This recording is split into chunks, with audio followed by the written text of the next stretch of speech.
जय Hind and very good morning दोस्तों। मैं अमर चौधरी आपका होस्ट और दोस्त आप तमाम लोगों का स्वागत करता हूं श्री खुशहालदास विश्वविद्यालय की इस मुहिम इस शख्सियत में। दोस्तों, आप लोगों को का प्यार, आप लोगों का सपोर्ट, आप तमाम लोग सुबह के 10 बजते हैं और हम आपस में जुड़ चुके होते हैं। कहीं ना कहीं एक हमारी एक्सटेंडेड फैमिली हो चुकी है, एक हमारा बढ़ा हुआ परिवार, जिस परिवार की शाखाएं ना केवल हनुमानगढ़ तक पूरे भारत में फैल चुकी हैं। सोनिका गोदारा जी हमारे साथ जुड़ी हैं। Thank you so much for joining ma'am, thank you, स्वागत है, गुड मॉर्निंग जी।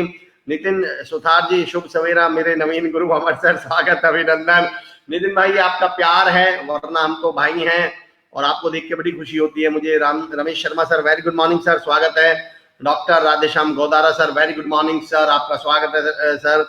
दीपक बिश्नोई जी हमारे साथ जुड़े हैं, तमाम लोगों का, डॉक्टर राजेंद्र डूडी सर हमारे साथ जुड़े हैं, जिनका हमेशा हमें सपोर्ट भी मिलता है, साथ भी मिलता है। जय Hind, very happy good morning Rajendra sir, स्वागत है। पिंकी कोहले ma'am, very good morning, Vande Mataram. Nagpur से पिंकी कोहले मैम हमारे साथ जुड़ चुके हैं।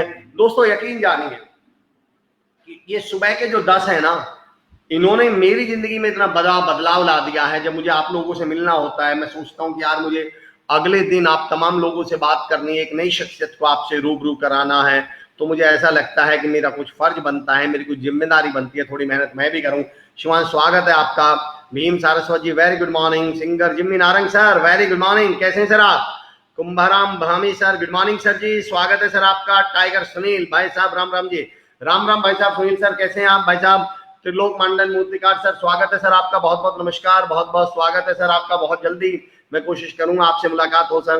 दोस्तों, एक बात समझिए, एक थॉट मेरे मन में चल रहा है आज, और जब मैं इंग्लिश क्लास पढ़ाया करता था तो मैं एक थॉट बोला करता था। I used to start my class with the thought for the day, और थॉट ये है, he can never get honey who is afraid of bees. मैं फिर रिपीट कर रहा हूं, सतीश भाई हमारे साथ जुड़ चुके हैं, हमारे बड़े भाई हैं गांव से, चिरोड़ी से, good morning ji. He can never get honey who is afraid of bees। समझना दोस्तों, उस इंसान को कामयाबी नाम का शहद कभी नहीं मिल सकता जो चुनौती और मुश्किलों नाम की मधुमक्खियों से डरता हो। मैं फिर रिपीट कर रहा हूं दोस्तों, समझिएगा। He can never get honey who is afraid of bees। उस इंसान को कामयाबी नाम का शहद कभी नहीं मिल सकता जिसे चुनौती नाम की मधुमक्खियों से, मुश्किल नाम की मधुमक्खियों से डर लगता हो।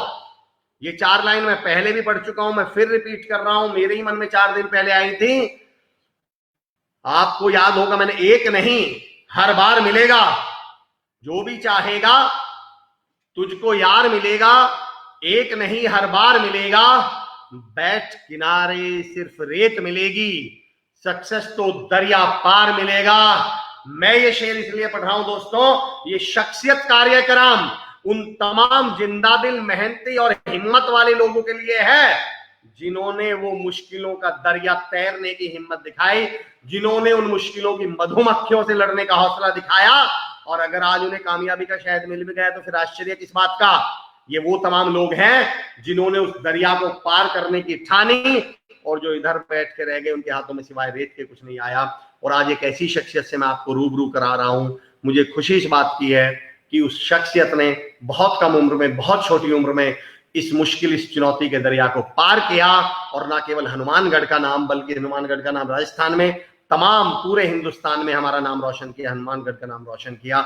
मैं स्वागत करता हूं स्क्रीन पर Nisha Kanta Sharma, international basketball player और हनुमानगढ़ की जुनूनी और जिद्दी बेटी का। स्वागत है निशा मैम, आपका बहुत बहुत शुक्रिया, बहुत बहुत धन्यवाद समय निकालने के लिए। नमस्ते सर, नमस्ते सर, आपका भी बहुत बहुत शुक्रिया निशा मैम, आपने समय निकाला हमारे लिए। मैं एक बात बताता हूँ निशा मैम, जैसे ही कल आपका पोस्टर हम लोगों ने सर्कुलेट किया तो मेरे पास एक फोन आया एक लड़की का, कॉलेज की लड़की है, यूनिवर्सिटी की लड़की है। बोली सर मैं आपका बड़ा एहसानमंद हूँ, मुझे आपका बड़ा एहसान है आप पर कि आपने निशा मैम को ले आए। मैंने कहा आप जानते हो क्या निशा मैम को? बोले सर मैम को जानती तो नहीं हूँ, लेकिन मैं इतना जान गई उनकी फोटो, उनकी उम्र देखकर कि जब मेरे जैसी एक लड़की इतनी मेहनत करके अपना मकसद हासिल कर सकती है तो मैं क्यों नहीं। बोले मैं बड़ी डरी डरी कई दिन से सोच रही थी पता नहीं क्या होगा, पर आपके तो पोस्टर ने एक लड़की को हौसला दे दिया। क्या कहना चाहेंगे निशा?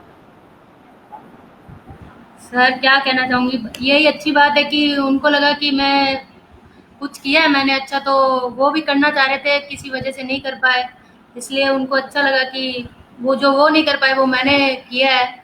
तो ऐसे काफ़ी लड़के हैं जो इंस्पिरेशन समझ के ये सब उनको अच्छा लग रहा है, बोल रहे हैं जो। क्या मुझे भी अच्छा लगता है कि लोग मुझे देखकर ऐसे बोलते हैं कि तुमने ये सब कर लिया, राजस्थान का नाम रोशन किया है। जी निशा मैम, वैसे कैसा महसूस होता है दूसरों का हौसला बनने पर, दूसरों के लिए एक इंस्पिरेशन बनने पर कि हाँ कोई तो है जो मुझे भी देखकर अपनी सांसें ले रहा है, जो कोई तो है, कोई लड़की तो कहीं किसी कोने में गांव के में है जो रोज सोचती है नहीं मैं निशा मैम ना, मैं भी ऐसी ही बनूंगी, तो कैसा महसूस होता है उसका? अच्छा अच्छा महसूस होता है, मतलब उनके पीछे से कोई सपोर्ट नहीं कर पाता है और वो किसी को देखते हैं कि हाँ ये सब कर सकती है तो मैं क्यों नहीं। तो मुझे ये अच्छा लगता है कि अगर मैं इस काबिल हूँ उनके जी लिए कि मैं जो कर रही हूँ और वो मुझे देखकर कर पाए, तो ये बहुत अच्छी बात है। और मैं चाहती हूँ कि सब करें ऐसे, कि आगे बढ़े, सबको दिखाए कि हम लड़की नहीं लड़का ही हैं। क्या बात, नहीं नहीं नहीं नहीं, मैं तो ये कहूंगा हम लड़की ही हैं भाई। मैं देखिए, जब कोई हम्म, लड़की कहती है ना कि हमें भी लड़के जैसा होना है, तो मैं हमेशा कहता हूँ निशा मैम कि यार मैं हम्म, पहली बार सुन रहा हूँ कोई अमिताभ बच्चन तुषार कपूर जैसा होना चाह रहा है। आप क्यों लड़के जैसा होने चाह रहे हो? मतलब आप लोग तो बहुत बड़े हैं, क्यों अपना डिमोशन करवाना चाह रहे हैं? आप लोग तो माशाल्लाह, आप लोग तो हमारे नहीं लिए नहीं। प्रेरणा स्रोत हैं। तमाम लोग निशा मैम जुड़ रहे हैं। मैं इससे पहले आपसे सवाल पूछूं, तो लोक मंडन सर हमारे साथ जुड़े हैं, सावित्र गौतम जी जुड़े हैं, भीम सारस्वत, तमाम लोग आपको गुड मॉर्निंग बोल रहे हैं। राधेश्याम सर स्वागत है आपका। सतीश भाई है मेरे यहाँ से, माया रानी जी, डॉक्टर राम सियाग जी, गुड मॉर्निंग। निशा में मेरा एक सवाल ये था, ये रोटियां गोल बनाने की जगह है, गोल रोटियां हाथ में लेने की बजाय बास्केटबॉल हाथ में कैसे ले ली? ये कहां से मन में, कहां से ख्याल आया? ये शुरुआत कहां से हुई? ये मेरे घर में ही, मतलब पहले से ही ये बोल, जो रोटियां बनाने के मतलब कभी सपना नहीं देखा, उन्हीं के हाथ में बोल थी मेरी सिस्टर्स के। अच्छा, तो क्या बात है। उन्होंने कभी मुझे रोटियों के पास मतलब हाथ में लेने के लिए बोला ही नहीं, उन्होंने जैसे उनके पास बोल थी वो मुझे थमा दी उन्होंने। अच्छा, आपके घर में उनका जो सपना था वो मैंने पूरा किया। अच्छा, आप लोगों के, आपके घर में स्पोर्ट्स का कल्चर रहा है क्या? कोई और भी स्पोर्ट्स पर्सन है आपके घर में? हाँ, मेरी सिस्टर थे, तीन सिस्टर है मुझसे बड़े, वो तीनों गेम्स में थे। तो सबसे बड़े वाले हॉकी और फुटबॉल खेलते थे और जो दो थे और वो बास्केटबॉल खेलते थे। अच्छा निशा तो मैम। उनका तो जल्दी मैरिज हो गया।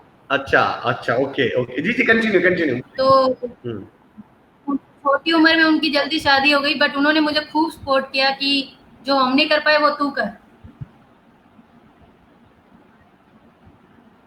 स्पोर्ट्स जिसको हम खेल कूद बोलते हैं, ये स्पोर्ट्स शब्द में ही सपोर्ट शब्द छुपा हुआ है कहीं ना कहीं, है ना? परिवार की सपोर्ट, सही है लोगों की सही है। सपोर्ट।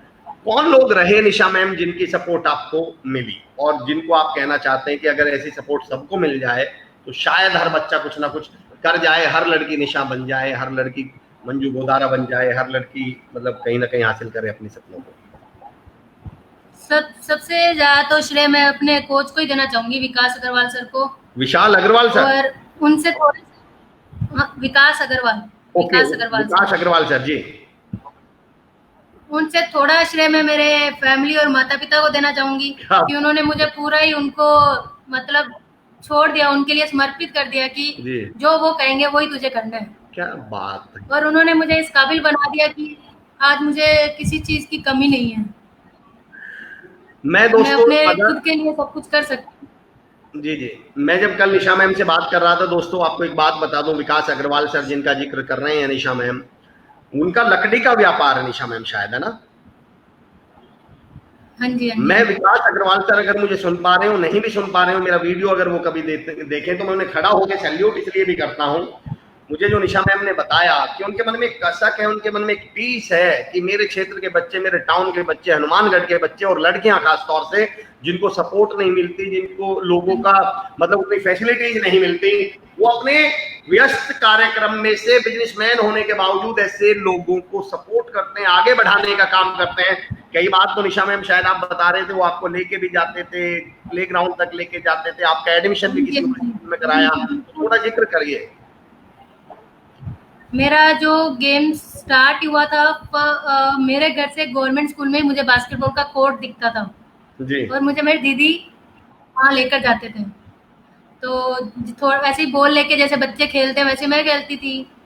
और जैसे थोड़ी बड़ी हुई तो मुझे ऐसा था कि मुझे बास्केटबॉल खेलना ही है। तो मैंने उस स्कूल में एडमिशन करवाया अपना। एडमिशन करवा के मैंने खेलना शुरू किया। तो जो वहाँ के पीटीआई थे, मैम थे, कोच थे, उनको मेरी हाइट छोटी होने से उनको लगा कि मैं नहीं खेल सकती बास्केटबॉल। ओ। तो उन्होंने मुझे टेबल टेनिस में एडमिशन दिया कि तू टेबल टेनिस खेल। अच्छा। तो महीना डेढ़ महीना मैंने खेला। मुझे इंटरेस्ट नहीं आया टेबल टेनिस में। तो मैंने कहा मैम मैं तो नहीं खेल सकती, मुझे खेलना बास्केटबॉल। पर ऐसा नहीं है कि छोटी एज वाले बास्केटबॉल नहीं खेल सकते। तो फिर भी थोड़ा सपोर्ट नहीं मिला मुझे वहाँ से। तो जो मेरे सीनियर और जो सीनियर दीदी थी, शरणजीत कौर, ऐसे मनदीप दीदी, इन्होंने मुझे रिसेस टाइम में जो हाफ टाइम होता था उस टाइम में मुझे ग्राउंड पर लेकर जाते थे और खिलाते थे अपने साथ। तो उनको भी थोड़ा लगा कि हाँ नहीं, कुछ भी है, स्किल्स है इसके अंदर, थोड़ा बहुत ये खेल सकती है, थोड़ा हम इसको सपोर्ट करेंगे तो और इम्प्रूव हो जाएगा। ऐसे करके रिसर्च टाइम में खेलते थे। तो मैंने फर्स्ट डिस्ट्रिक्ट खेला हनुमानगढ़ में, W98। उधर हमारी सेकंड पोजीशन है। क्या बात है। और सेकंड पोजीशन में थोड़ा ऐसे विशलिंग में थोड़ा अनफेयर हुआ था। तो उधर मैंने थोड़ा फाइट किया, प्रोटेस्ट किया अपने लिए। अच्छा। और फिर जो सीनियर दीदी और के कोच थे मिस्टर विकास अग्रवाल, उन्होंने मुझे देखा। उन्होंने बोला कि कुछ तो है कि ये फाइट कर रही है और इसको खेलने का उत्साह बहुत है। तो उन्होंने मुझे वहां से निकाला कि यहाँ पे तेरा कैरियर नहीं बनेगा, तू यहाँ से दूसरे स्कूल में जाके प्राइवेट स्कूल में एडमिशन करवाते हैं जो बिल्कुल सपोर्ट भी करेंगे तुझे और तेरी पढ़ाई में भी कोई प्रॉब्लम नहीं आएगी, इंटरफेयर कोई कुछ भी नहीं होगा। क्या? तो उन्होंने मुझे एमसी चिल्ड्रन स्कूल में एडमिशन करवा दिया मेरा। तो वहाँ से मेरा टाइम, जो गेम का टाइम शेड्यूल था वो सब उन्होंने सेट किया कि सुबह मॉर्निंग में 4 बजे उठना है और रनिंग वगैरह जो करनी है वो करना है। और टारगेट देते थे कि इतना रनिंग करेगी, इतना प्रैक्टिस करेगी तो ही मैं तुझे ग्राउंड में उतारूंगा। तो वो सब करना था। और तब मुझे ऐसा लगता भी नहीं था कि एक जुनून था मुझे कि करना है तो करना ही है और खेलना ही है। और फर्स्ट मेरा जब नेशनल हुआ था उसमें अंडर 14, तो इंडिया कैंप में मेरा सिलेक्शन हो गया। इंडिया कैंप में सिलेक्शन हो गया तो उस टाइम मेरे कोच का एक्सीडेंट भी हो गया। उनका कार और बस से एक्सीडेंट हो गया। तो वो तो पूरा मतलब उनका बॉडी बिल्कुल वर्क नहीं कर रहा था। अब मेरा भी ऐसे ही था कि अब कैसे खेलूं मैं जी। 2 ऑप्शन थे मेरे पास उस वक्त, स्कूल का टूर्नामेंट और ओपन। स्कूल का ज़्यादा वैलिड था उस टाइम। तो मैंने सोचा कि कैसे खेलूं मैं अब। तो वहाँ के जो जिस कैंप में मैं ज्वाइन कर रखा था तो उस कैंप के जो कोच थे जी, उन्होंने कहा बेटा अभी तो तुम्हारी उम्र छोटी है, अंडर 14 में ही हो आप, तो आप अंडर 14 टूर्नामेंट खेलो, स्कूल ही मत खेलो, उसमें आपको चांस है इंडिया टीम में सिलेक्शन होने का। अच्छा। मेरा तब भी मेरा ये नहीं था, मेरे सर जो कोच थे वो जयपुर में एडमिट थे। अच्छा। तो मैंने कहा मुझे तो जाना है मेरे कोच के पास, खेलना बाद में देखूंगी मैं। पर इतने में मेरे कोच का फोन आता है वहाँ पे, जो राजस्थान के जो सेक्रेटरी थे राजस्थान बास्केटबॉल एसोसिएशन के जी राठौड़, तो उनके पास विकास सर का फोन आता है कि उसको बोलो कि मैं ठीक हूँ जी और को खिलाओ कैसे भी करके। अच्छा। तो मेरे पास भी फोन करने का ट्राई किया, मैं ग्राउंड पे थी तो मेरी बात नहीं हो पाई सर से। जैसे करके उनकी जो नर्स थी सर की, उससे मेरी बात हुई। उसने मुझे बोला कि आपके सर आपसे बात करना चाह रहे हैं तो आप एक बार बात कर लो। तो उस टाइम बस जैसे भी करके थोड़ा नर्वस हो गई, मैं सर से बात किया। सर ने थोड़ा हौसला दिया मुझे कि नहीं कुछ नहीं होता, मैं ठीक हूँ, मैं तेरे साथ हूँ, जो भी होगा मैं जितना कर सकता हूँ तेरे लिए करूँगा, तू खेल। क्या बात है। तो मैं निशा मैम आपके हौसले को और विकास अग्रवाल सर के जज्बे को मैं सैल्यूट करता हूँ। और अगर लोग मुझे सुन रहे हैं तो मैं एक बात जरूर कहना चाहता हूँ कि हम हमेशा शिकायत करते हैं कि जिंदगी में हमारा किसी ने साथ नहीं दिया। हम ऐसे हजारों लोगों की बातें करते हैं जिन्होंने साथ नहीं दिया। मैं आपकी एक बात के लिए और तारीफ करता हूँ, इस शख्सियत प्रोग्राम से मेरे लिए एक लर्निंग रही है। बहुत कम लोग ऐसे हैं जो उनका नाम लेते हैं जिन्होंने सपोर्ट किया।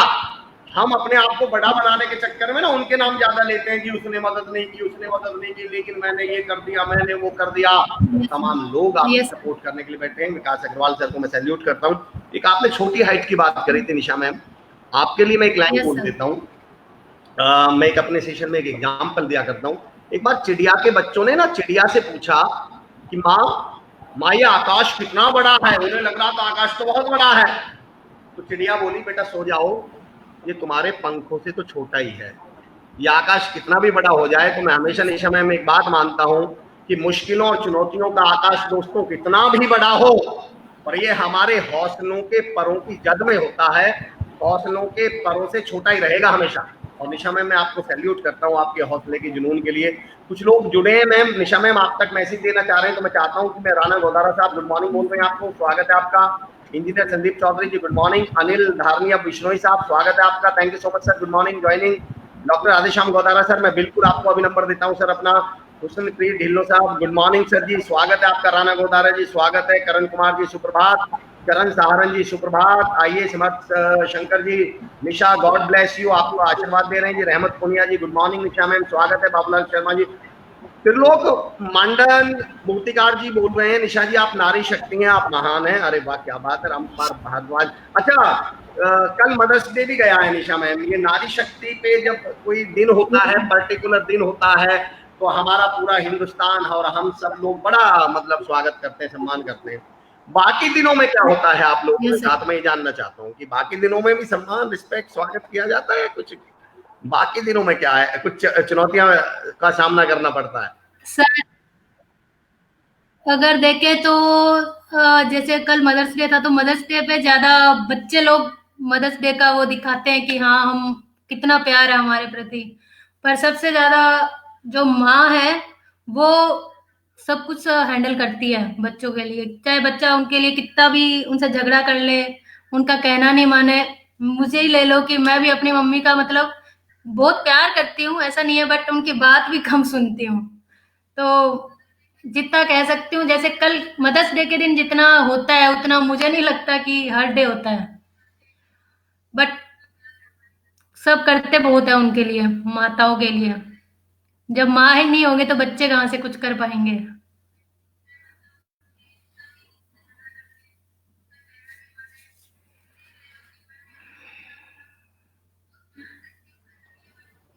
हेलो निशा मैम, आपको आवाज आ रही है मेरी? सर ये सर आ रही है। हाँ बिल्कुल, आप बोलते रहा, अगर मैं स्क्रीन पे ना भी दिखूं तो आप बिल्कुल बोलते रहा करें, नेटवर्क से आंख मिचोली चलती रहती है ऐसे सेशंस में। जी जी। Okay okay. Surendra Sharma ji line लिख रहे हैं कि सीना गर्व से चौड़ा कर दिया लाडो। क्या बात है सर, बिल्कुल सर। प्रमोद मेरे लता जी, जीजा जी, मेरे जीजा जी। अच्छा अरे वाह क्या बात है सर, स्वागत है आपका। आपका भी बहुत सपोर्ट रहा होगा डेफिनेटली। प्रमोद लता जी, निशा जी के जज्बे को सलाम। राजा सिंह राजपूत जी जय हिंद। उमेश बेंदेकर साहब लिख रहे हैं वंदे मातरम निशा मैडम, अमर सर हम भी मोटिवेटर। क्या बात है। घृणा मनुष्य को कभी खिलने नहीं देती और प्रेम मनुष्य को कभी मुरझाने नहीं देता। मैं मेरे हमारे एक छोटा, आपकी एक बहुत छोटी फैन, हमारे स्कूल की बच्ची आपसे एक सवाल पूछना चाह रही है निशा मैम। तो मैं चाहूंगा संजीव यादव सर से कि पहले हमारे माही जी का एक सवाल अगर वो रख पाए मैम के सामने कि क्या सवाल पूछना चाह रहे हैं। और तमाम लोग आपसे जुड़ रहे हैं। Rajendra Saharan sir good morning both of you. Yuvraj Sharma ji very good morning. Manju Godara ma'am हमारे साथ जुड़ चुकी हैं, हनुमानगढ़ की बेटी हैं, क्रिकेट में बहुत नाम रोशन किया है, शख्सियत का हिस्सा रही हैं वो इस प्रोग्राम का। वो आपको गुड निशा बोल रही हैं। थैंक यू सो मच, आप एक दूसरे को बहुत सपोर्ट करते हैं। हर्ष भारती नागपाल जी सही कह रहे हो। अमर सर आप बोलिए प्लीज, आप बोलिए। थैंक यू मंजू, खेलते रहो। क्या बात है। अच्छा निशा मैम मुझे ये बताइएगा जरा, जब जब एक लड़का स्पोर्ट्स में जाता है और एक लड़की स्पोर्ट्स में जाती है, दोनों टैलेंटेड है, पर दोनों की चुनौतियां सेम होती हैं, चैलेंजेस सेम होते हैं या कुछ अलग अलग भी होते हैं? वो सर जो खिला रहे हैं ना गेम को, उस पर डिपेंड करता है। अच्छा, कि वो कैसी चुनौतियों को अपना स्ट्रगल में डालेगा अपने को। अगर जैसे मैं किसी को ट्रेन कर रही हूँ और ऐसे देखूं कि वो कहाँ से आई है और कौन है, को क्या जेंडर है उनका, अगर ये देख कर मैं उनको खिलाती हूँ तब तो चुनौती है उसके सामने। अच्छा, और अगर दोनों को इक्वल लेकर मैं लेकर आती हूँ ग्राउंड पे अच्छा, कि तुम लड़का भी हो लड़की भी हो, तो दोनों को मैं अलग अलग भेदभाव में नहीं रख रही कि तू लड़की है और तू लड़का है, तुमको अलग अलग कैटेगरी में रख के तुम्हें खिलाऊंगी। अच्छा, अगर ऐसे सोच के खिलाऊंगी तो डिमोरलाइज होगा दोनों प्लेयर्स के लिए। एक को मतलब स्ट्रेंथ मिलेगी और एक फ्लो चला जाएगा। तो ये सब देख के ही चुनौतियां आती है, मैंने चुनौती नहीं देखी है। अच्छा, क्या मुझे जैसे ग्राउंड पे लिया है तो मैंने स्टार्टिंग ही लड़कों के साथ खेलना शुरू किया था। अच्छा। तो वहां से मेरा पहले से ही जो माइंड था स्ट्रांग होता गया कि तुझे अगर कुछ ऐसा मिलेगा भी तो तू उसके लिए पहले से ही रेडी है कि आगे हम हाई लेवल पे जाते हैं तो उधर गेम को इम्प्रूव करने के लिए लड़कों के साथ खिलाते हैं। तो उसके लिए पहले से ही हमें रेडी कर देते हैं कि तुम्हारे जो बेसिक्स है वहीं से स्टार्ट कर लो ये सब। और जब मैंने खेलना शुरू किया था तो बास्केटबॉल में इतनी मतलब लड़कियां नहीं थी जो खेलने के लिए आती थी मेरे टाइम पे। तो लड़कों के साथ मैं बिल्कुल लड़कों के साथ खेलना शुरू किया। 8th 9th में जाकर टीम तैयार होने लगी मेरे साथ। तो लड़कियां बाहर निकलने लगी। अब जैसे जैसे मेरा बैच खत्म होता जा रहा है तो वैसे वैसे नए बच्चे भी जुड़ते जा रहे हैं हर स्कूल से। तो मतलब पूरे हनुमानगढ़ में बास्केटबॉल में लड़कियों की कमी नहीं है। अरे वाह, हाँ बिल्कुल। मैं हनुमानगढ़ के बारे में मैंने पढ़ा है बहुत। बसंत मान सर का मैंने इंटरव्यू लिया था यही शक्ति प्रोग्राम में, जो जिन्होंने वॉलीबॉल के लिए बहुत काम किया, फिर बास्केटबॉल के लिए बहुत काम कर रहे हैं आप लोग। डॉक्टर विक्रम सिंह औलख कह रहे हैं बहुत बहुत स्वागत है, वेरी गुड मॉर्निंग है जी, स्वागत है आपका, धन्यवाद, बिल्कुल धन्यवाद जी। प्रमोद लता जी कह रहे हैं निशा जी के जज्बे को सलाम, क्या बात है। डॉक्टर विक्रम सिंह औलख सर स्वागत है आपका। सुनील शर्मा सर का मैं पढ़ चुका हूँ। सुनील कुमार विराट जी गुड मॉर्निंग जी। विजय कटारिया जी कह रहे हैं Nisha is our pride. Ashok Ashoka sir हमारे साथ जुड़े हैं, अंतरराष्ट्रीय वॉलीबॉल प्लेयर हैं। वो कह रहे हैं इस कार्यक्रम की मुख्य विशेषता ये है कि देश और दुनिया के लोगों के दिमाग पर आज खेलों का और योग व स्वास्थ्य संबंधी जागरूकता छा गई है और विषय पॉपुलर होता जा रहा है। अशोक सर बहुत बहुत शुक्रिया आपका, आपके जुड़ने के लिए बहुत बहुत धन्यवाद। उदित लजीज सर हमारे साथ जुड़े, गुड मॉर्निंग। योगेश शर्मा, तमाम लोग हमारे साथ जुड़ रहे हैं। कुलवंत सिंह खालसा साहब very good morning sir. Gopal Sharma ji लगे रहो, क्या बात है।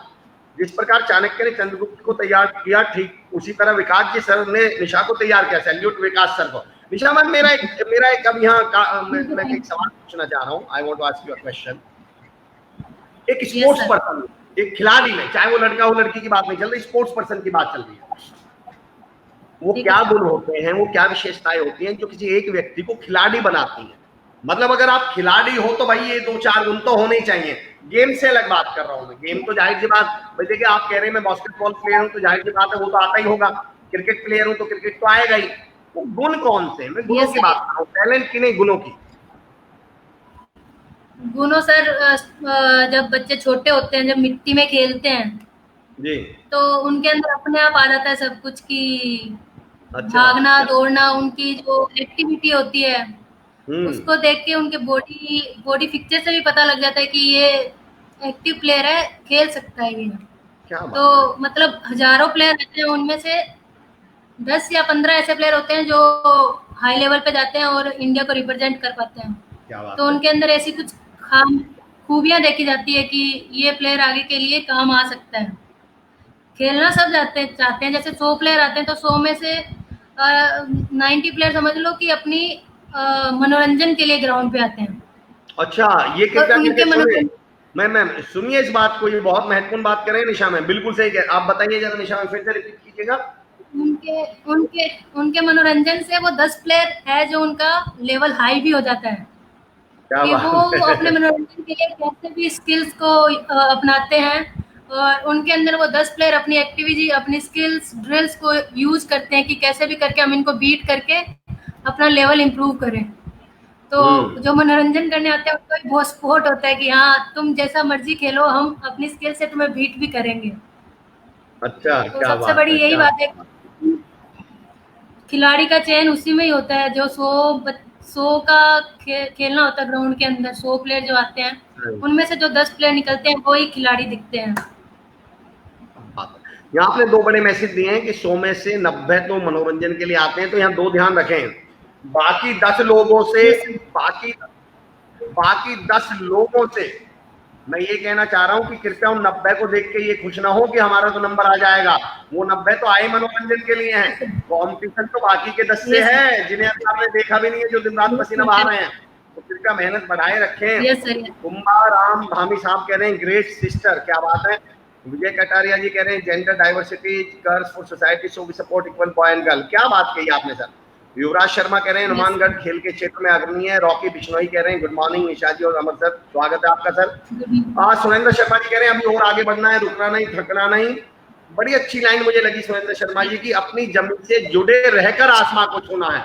अक्सर लोग कहते हैं आसमां को छूना है, लेकिन सुरेंद्र जी ने कहा है कि जमीन से जुड़कर आसमां को छूना है।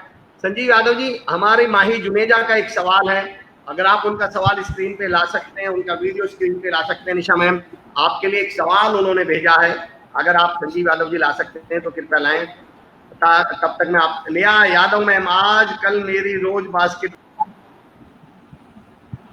मैम अच्छी बात है, लॉकडाउन में आप बास्केटबॉल खेल रहे हो।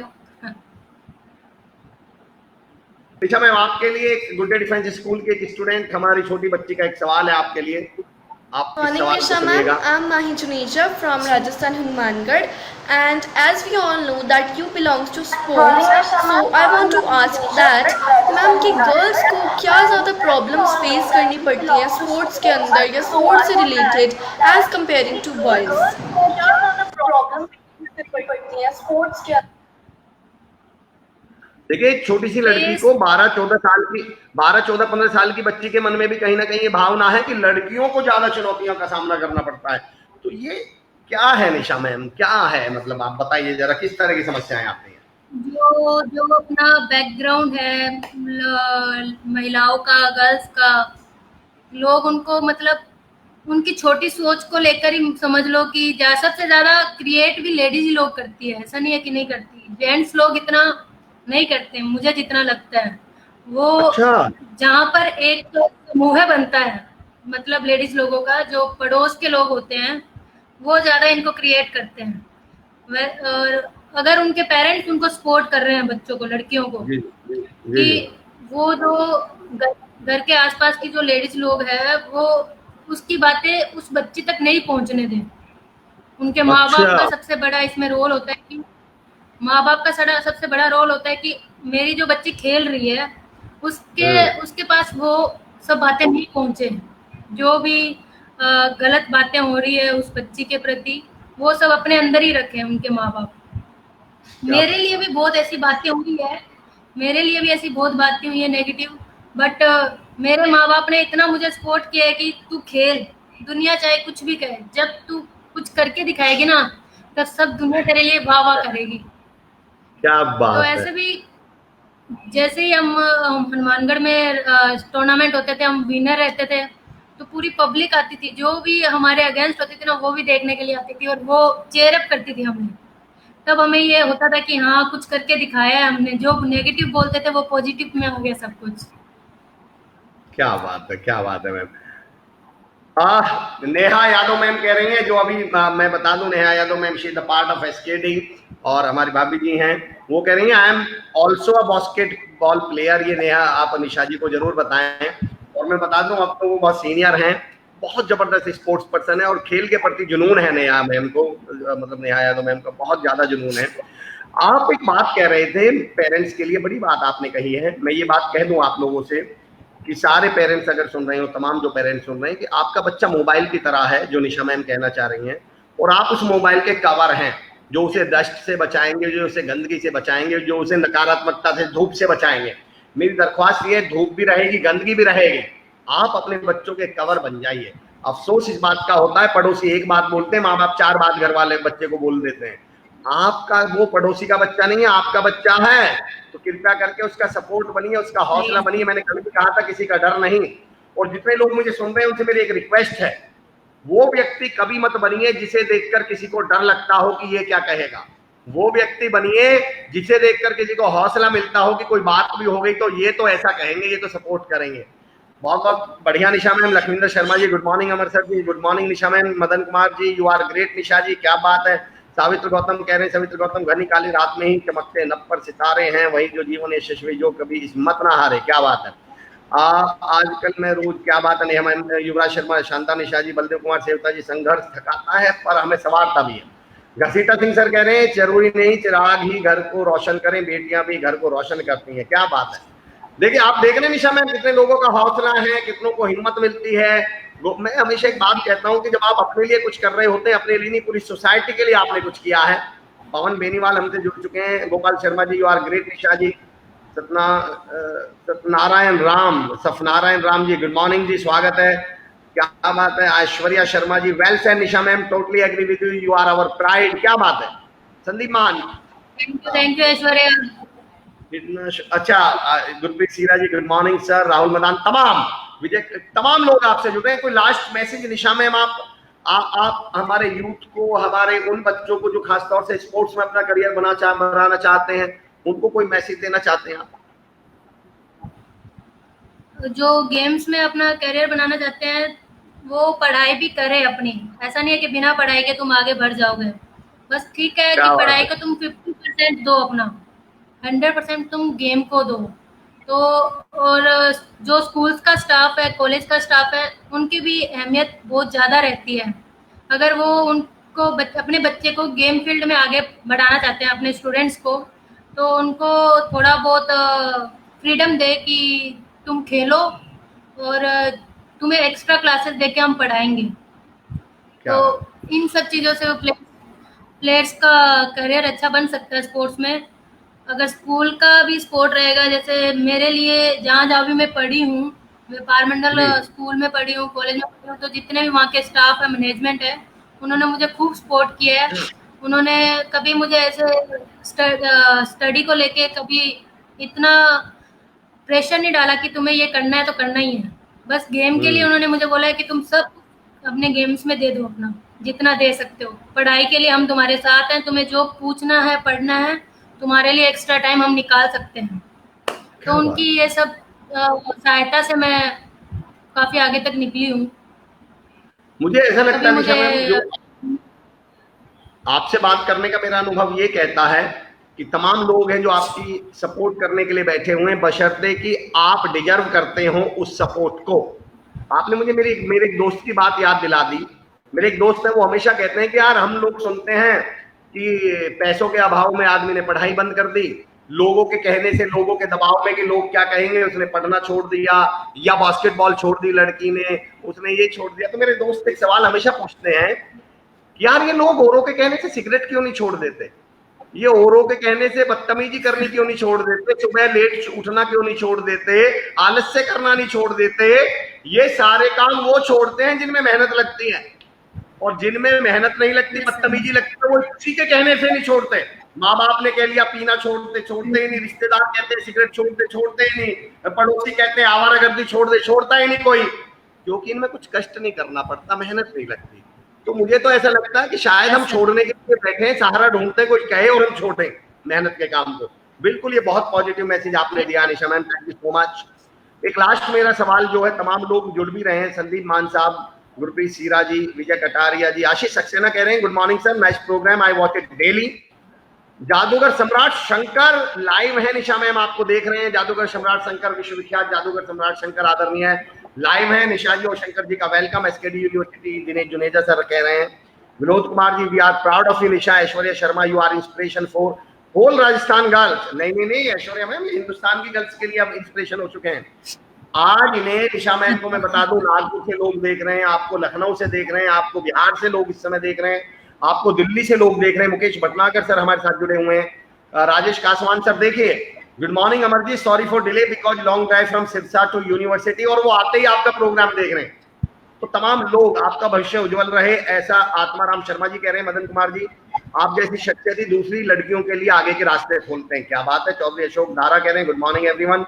ऐश्वर्या शर्मा फिर कह रहे हैं god bless you, keep playing Pinky college, बेटी के बिना घर की शान अधूरी है, क्या बात है। मैं नेहा यादव का कमेंट, निशा मैम आप सबको ये जरूर कहिए, लड़कियां सब कर सकती हैं, अगर उनके घर वाले साथ हो तो वो भी कभी खेल में आगे आ सकती हैं। बिल्कुल आप बड़ी बात कर रही हैं नेहा मैम, बिल्कुल। और निशा मैम तो इस बात को आप क्या कह रही हैं मैम, निशा मैम? बिल्कुल सही है। नेहा मैम ने जो लिखा है वो बिल्कुल करेक्ट है। अगर घर वालों ने सपोर्ट नहीं किया तो कोई सपोर्ट नहीं करेगा। घर वालों का सबसे अहम हिस्सा होता है गेम्स में आगे निकलने के लिए। अगर घर वालों ने फ्रीडम दी है, बट उस फ्रीडम का मिसयूज भी नहीं करना है, कि अगर तुम पे किसी ने बिलीव किया है तो तुम उस बिलीव पे खड़े रहो।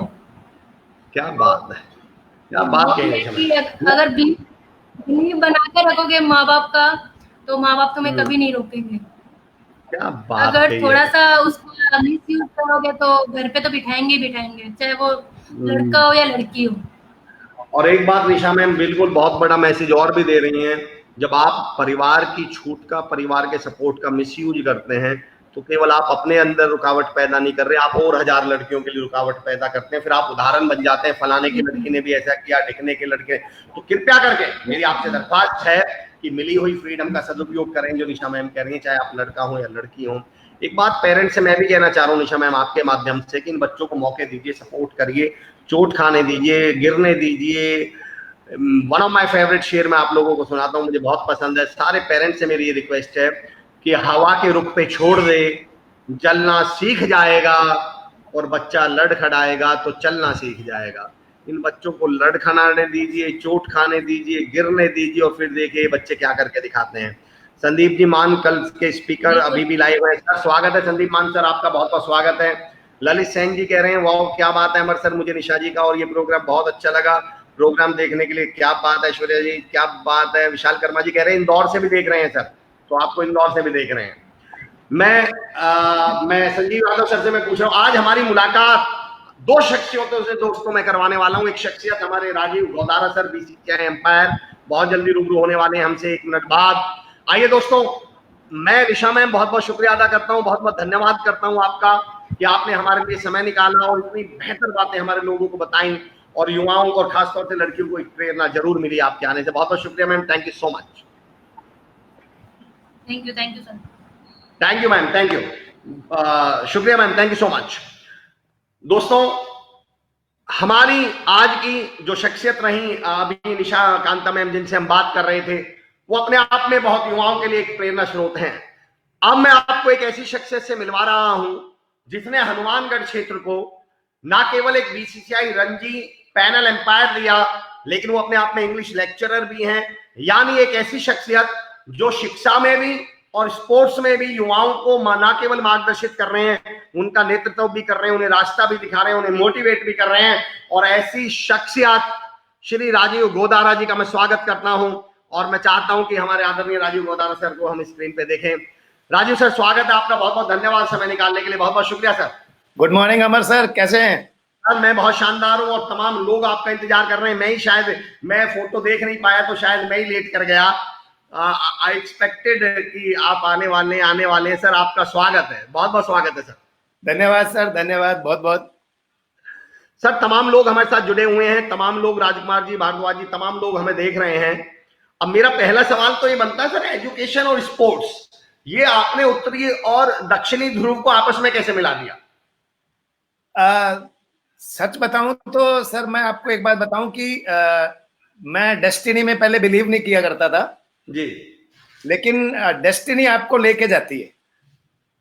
जो आप बनना चाहते हो जरूरी नहीं है कि वो आप बन पाओ, लेकिन जो आपकी किस्मत में जो लिखा है वो आप बनोगे, बशर्ते कि आप मेहनत करो, ईमानदारी से, सिंसियरिटी के साथ काम करो।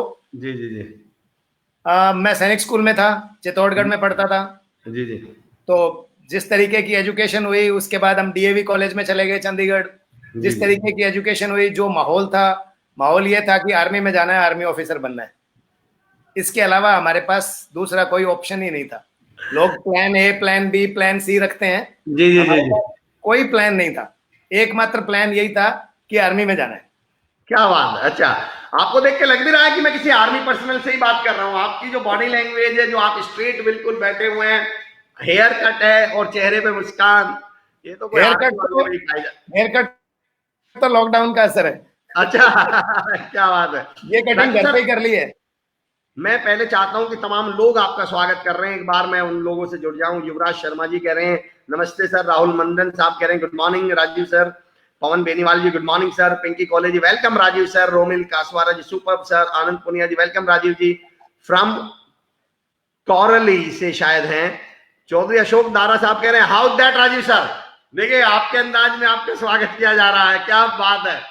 मदन कुमार जी कह रहे हैं आपका स्वागत है Rajiv sir, Daya Verma ji good morning sir, Surendra Sharma ji, तमाम लोग जुड़ रहे हैं, मैं नाम लेता रहूंगा सर।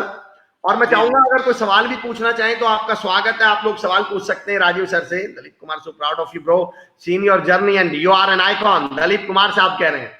तो सर थोड़ी सी जर्नी हमें भी बताइए, हम भी चाहते हैं कि हम आपको मतलब हमें भी थोड़ी सी आपकी जर्नी के बारे में पता चले। मैं वही बता रहा था कि सैनिक स्कूल में थे, डीएवी कॉलेज में इस तरीके का माहौल था कि हम सब लोग एक ही डायरेक्शन में सोचते थे। एनसीसी और सैनिक स्कूल में पढ़े हुए, एनसीसी ली हुई, उसके बाद हमारा एकमात्र एम यही था कि आर्मी में जाना है किसी भी तरीके से।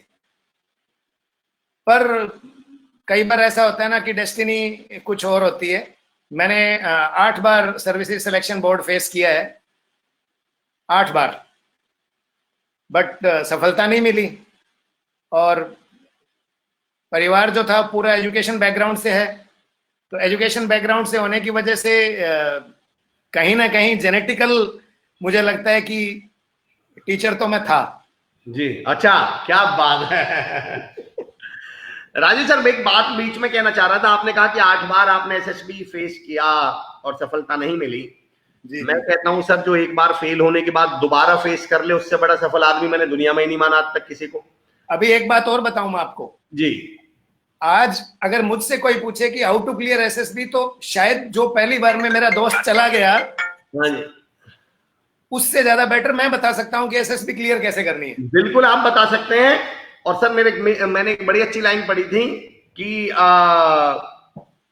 जुनून क्या है, हौसला क्या है, पॉजिटिविटी क्या है, जिंदगी क्या है। तो उसमें है कि एक असफलता से दूसरी असफलता तक जाना बिना अपना हौसला खोए। तो वही काम आपने किया, तो आपसे तो सफल मैं मानता ही नहीं दुनिया में किसी को। तमाम लोग आ रहे हैं सर। राम कुमार भारद्वाज जी कह रहे हैं राम राम राजीव जी, पुरानी यादें ताजा हुई हैं। क्या बात है, वेलकम राजीव सर। बाबूलाल शर्मा जी कह रहे हैं विकास दलाल जी नमस्ते सर। तमाम लोग, पवन बेनीवाल जी, आशीष सक्सेना जी, राजू भाई प्राउड ऑफ यू, क्या बात है। हाउ द जोश, रेखा भाडू जी कह रहे हैं अशोक असोपा सर एक, क्या बात है। Rekha ji Garhwal ji proud to see my former colleague, क्या बात है। तमाम लोग आपसे जुड़ रहे हैं सर। अच्छा, रेखा मैडम आजकल कॉलेज प्रोफेसर हैं हनुमानगढ़ में, गर्ल्स कॉलेज में। क्या बात है सर। आपके प्रति जो कमेंट्स आ रहे हैं वो देखकर मुझे एक बात तो समझ में आ रही है कि आप का जो व्यक्तित्व रहा है वो 2 चीजों से मिलकर बना है, एक तो व्यवहार से और दूसरा जुनून से। क्योंकि जिस तरह की यात्रा आपकी लोग कमेंट में बता रहे हैं, जिस तरह आपको पसंद कर रहे हैं, तो मुझे थोड़ा सा ये बताइएगा कि जब आप पहली बार फेल हुए एसएसबी में, दूसरी बार फेल हुए, तो निराशा तो हुई होगी, डर तो लगा होगा, तो कैसे आप उससे उभरे, आपने सामना कैसे किया, क्या मन में ख्याल आते थे उस समय? 2 बातें थी जी। मैं एसएसबी के लिए जाता था, इधर मम्मी दुआ करती थी कि इसका सिलेक्शन ना हो। मैं उसको फेलियर नहीं मानता। अच्छा, ओके, मम्मी कामयाब हो गई, मतलब अल्टीमेटली घर में एक कामयाब हो गया। अच्छा, क्या बात है। अच्छा, मैंने कभी ये नहीं माना कि मैं फेल हो गया। जी जी जी। मैं क्वालिफाई नहीं कर पाया रिटर्न एग्जाम में, हर बार यूपीएससी क्लियर कर रहा था, सब कुछ कर रहा था, बट ठीक है नेक्स्ट टाइम जाएंगे। लोग बाग हम सुनते थे 10 बार में क्लियर किए, 12 बार में क्लियर किए, तो हम भी करेंगे। तो इस तरीके से करते करते जब अंतिम बार जब 98 में मैंने इंटरव्यू देने के लिए मैं गया था बेंगलोर गया था एसएसबी के लिए। बेंगलोर से जब मैं वापस आया तो इस तरफ चंडीगढ़ में हमने पीटीईटी का एग्जाम के लिए हमने अप्लाई किया हुआ था। मेरे एक दोस्त हैं जो आजकल प्रिंसिपल हैं, भद्रा जी हैं, ज्वाला सिंह वाला में प्रिंसिपल हैं, तो उन्होंने कंपनी के लिए मेरा फॉर्म भरवा दिया पीटीईटी का कि हम लोग पीटीईटी का एग्जाम देंगे। तो मैंने कहा ठीक है। उस दौरान मेरी एसएसबी थी, मैं एसएसबी के लिए चला गया। मैं बड़ा खुश था कि मेरे को ये एग्जाम नहीं देना पड़ेगा। सच्ची बताऊं तो मैं एजुकेशन डिपार्टमेंट में आना ही नहीं चाहता था, सब लोग इसी डिपार्टमेंट में थे। अब हुआ क्या, वो एग्जाम किसी वजह से पोस्टपोन हो गया। उधर से मैं वहां से असफल होके आया था, तो मैं मूड मेरा खराब था। अच्छा। जैसे ही चंडीगढ़ मेरे लोकल गार्जियन थे मनी माजरा में, उनके घर पे मैं गया, तो वहां एक मेरे को लेटर मिला। उस लेटर पे लिखा हुआ था कि your exam has been postponed और फला तारीख को ये हो गया। तो ये डेस्टिनी है, देखो किस तरीके से। अब एग्जाम देने हम गए, गलती से ये हुई कि उसमें एग्जाम का सेंटर गलत लिखा गया। ओके। हमारा सेंटर था सेक्टर 10 में, हम चले गए सेक्टर 34 में, क्योंकि चंडीगढ़ 34 लिखा हुआ था। हम उस सेंटर पे चले गए, वहां हमारा रोल नंबर नहीं, एग्जाम शुरू हो गया। अच्छा। मैं फिर भी बड़ा खुश, मैंने कहा चलो आफत मिटी। अब बद्रा साहब मेरे को बोलते कि यार राजीव कुछ कर, ये तो मैंने कहा भाई देखते हैं चलो। एक सरदार जी थे वहां पे केंद्र अधीक्षक, वो आए थे, पंजाबी यूनिवर्सिटी के कन्वीनर थे, तो मैंने उनसे बात करी। वो कहते पुत कोई गल नहीं, बह जा तू, अच्छा, मैं देख लूंगा। क्या बात है। दिखा लिया उन्होंने एक अलग कमरे में। फिर थोड़ी देर बाद दिमाग तो चलेगा, जो सीरियस है उसका दिमाग चलेगा। अब गुरुदेव का दिमाग चल गया कि राजीव बैठे बैठे एग्जाम हॉल में, यार यहाँ अपने प्रेजेंट हैं, वहां अपनी एब्सेंट लगेगी, अपनी कॉपियां कौन चेक करेगा। मैंने कहा यार पॉइंट तो अच्छा है। तो मैंने उठ के बात की, मैंने उनसे, वो शेखों जी थे कोई, मैं सर ये एक हमारे दिमाग में क्वेरी है, बताओ जरा। क्या तू चिंता मत कर, बैठ जा, आराम से पेपर दे, सब कुछ कर, मैं वहां तेरी प्रेजेंट लगवा दूंगा, डोंट वरी। अच्छा, परेशान मत हो, फोकस कर एग्जाम पे। चलो जी, एग्जाम दे लिया, मेरा उसमें क्वालिफाई हो गया और वो सम आओ किसी तरीके से वो रह गई। अब मैं चंडीगढ़ रह गया। अच्छा, फिर जब सिलेक्शन हुआ तो पापा बोलते कि नहीं बीएड करो। तो मैंने देखा 3 साल से चंडीगढ़ रह रहे हैं, 1 साल और चंडीगढ़ रहने का मौका मिलेगा, मस्ती करेगा थोड़ी, तो मैंने एडमिशन ले लिया। अब ये नहीं पता था कि वो एक नई लाइन मेरी शुरू हो गई है। उसके बाद मैंने एसएसबी नहीं दी, एजुकेशन में रम गया, सब कुछ हो गया। फिर किसी ने कहा कि आप तैयारी करो, सर्विसेज, सिविल सर्विसेज की तैयारी करो, ये करो वो करो, तो थोड़ी बहुत मैंने तैयारी शुरू करी। लेकिन जैसे ही मेरी बीएड खत्म हुई, घर आया तो पापा एक कागज लिए बैठे थे सामने, अभी तक रिजल्ट आया ही नहीं था कि यार ये वैकेंसी आई है एजुकेशन डिपार्टमेंट में और अपने को चूरू चलना है। अच्छा, काउंसलिंग है। मैंने कहा पापा मेरे को टीचर नहीं बनना। अरे नहीं, तू देख तू कहाँ स्टैंड करता है, तू क्या। अच्छा, उनको इस डिपार्टमेंट में इतने सालों से हैं, पूरा हमारा खानदान इसी डिपार्टमेंट है, उनको पता था कि इसका क्वेश्चन हो जाएगा, इसके मार्क्स ठीक हैं, हो जाएगा जी, पढ़ा लिखा आदमी है। क्या राजू सर, मुझे 2 बातें आपकी यहाँ से लर्निंग मिली हैं और मैं तमाम लोगों से शेयर करने वाला हूँ। एक बात तो गोपाल दास नीरज साहब की मुझे 2 लाइन याद आ रही हैं आपको देख के। एसएसबी 8 बार आपने किया, फिर आप वहां गए कि छुप छुप अश्रु बहाने वालों, जीवन व्यर्थ गंवाने वालों, कुछ सपनों के मर जाने से जीवन नहीं मरा करता है। मुझे ऐसा लगता है कि लोग दुखी रहना इतना चाहते हैं कि वो दुख ढूंढ ही लेते हैं कहीं ना कहीं से, और आप खुश इतना रहना चाहते हैं, आप खुशियां ढूंढ लेते हैं। आपके अंदाज में एक बात और समझ में आई, आपसे ही लर्निंग मिली है मुझे कि जो जिंदगी है, जो लाइफ है, actually it's not a match, it's a series of matches. अगर आप लीग मैच 1-2 हार भी गए तो फर्क नहीं पड़ता, आप फाइनल जीत जाए, मुद्दा ये है। तो आप केवल 1-2 मैच के हारने पे ना रोना लेके मत बैठ जाओ, अरे मैं तो हार गया, ये तो हो गया, ये हो गया। जी राजू, एक बात ऐड कर दूं जी, आप बोल रहे हो फाइनल मैच जीत जाए, मैं कहता हूं खेलते जाओ, खेलते जाओ। क्या बात है। अगली सीरीज है। अच्छा, ये मैच की सीरीज भी नहीं है, बल्कि ये सीरीजों की सीरीज है। अगर एंजॉय करते जाओ। हाँ, क्या बात कही आपने। मैं एक बार कॉल सेंटर गुड़गांव के लिए इंटरव्यू देने गया था, आज से 20 साल पहले के करीब की बात है, 17-18 साल पहले। मेरा इंटरव्यू, मैं फेल हो गया। मैं घर आया, मेरे आइडियल, मेरे बड़े भाई जो बाद में डीएसपी बने, तो उस समय तो वो भी पढ़ते थे, तो मैं ऊपर बैठ के रोने लगा। तो वो मेरे घर आए, मेरे ताऊ जी के बेटे हैं, तो मेरी मम्मी को बीबी बोलते थे, मतलब चाची को बीबी। तो उन्होंने पूछा अमर कहाँ है? मम्मी बोली पता नहीं, उसका तो कुछ इंटरव्यू बिगड़ गया, वो रो रहा है ऊपर। तो भैया मेरे पास आए, उन्होंने मुझसे कुछ नहीं कहा राजीव सर, वो बैठ के रोने लगे। मैंने कहा घर में क्या हो गया है, तो इनको क्या हुआ? मैंने भैया आप तो रहे हो, आपको क्या हुआ? बोले यार चाची बीबी बता रही थी कि तेरा इंटरव्यू बिगड़ गया, तो मुझे लगा तू रो रो के ठीक कर रहा है, तो मैंने सोचा ले मैं भी करवा दूं, तेरी मदद कर दूं, थोड़ा रो के मैं भी ठीक करवा दूं। और उन्होंने उस दिन मुझसे एक बात कही कि अमर, जितना टाइम तू पिछले इंटरव्यू के रोने में लगा रहा है, इतना टाइम अगले इंटरव्यू की तैयारी में लगा, दोबारा नहीं रोना पड़ेगा। अफसोस इस बात का कि हम एक चीज के बिगड़ जाने पे इतना रोते हैं कि अगली चीज बिगड़ जाती है, फिर हम उस पर रोते हैं। सर, ये नाइंसाफी होगी अगर मैं तमाम कमेंट्स को नहीं पढ़ूंगा। बहुत लोग आपके लिए कमेंट्स लिख रहे हैं। एक बार मैं चाहता हूं कि एक बार मैं एक कमेंट्स पढ़ दूं, फिर मैं आप तक आऊं अगले सवाल के लिए। बलजिंदर खेन साहब, प्राउड ऑफ यू सर जी। विकास दलाल जी लिख रहे हैं, good morning sir, I am Vikas Dalal, I have never seen any other sports personality who helps the junior so much. He is so helpful and always available for the aspiring umpires, very humble nature. वो मुझे दिख भी रही है, समझ में भी आ रही है राजू सर। वसुंधरा नरेंद्र चौधरी जी कह रही हैं कि well done sir, it's our pleasure to work with you Sahil Khosa sahab good morning uncle ji. Daya Verma ji sir आप बहुत अच्छा पढ़ाते हो, मुझे आज भी आपकी पढ़ाई हुई हर बात हर चीज याद है। सर अब मैं पढ़ाई की तरफ आ रहा हूं, मैं पढ़ाई की तरफ मूव कर रहा हूं। Doctor good morning both of you. Rupa Chaudhary ji good morning भाई, proud of you, luck favours the brave. क्या बात कही आपने, he is my inspiration. Vikas Dalal ji कह रहे हैं, रोमिल करवरसरा जी कह रहे हैं वेलकम सर। सो बक्सर क्या बात है, गोदारा जी राम राम। पवन शिमला जी से, पीके मस्तर हमारे साथ जुड़े हैं परसों शख्सियत के 3 दिन पहले, कमाल की पर्सनैलिटी।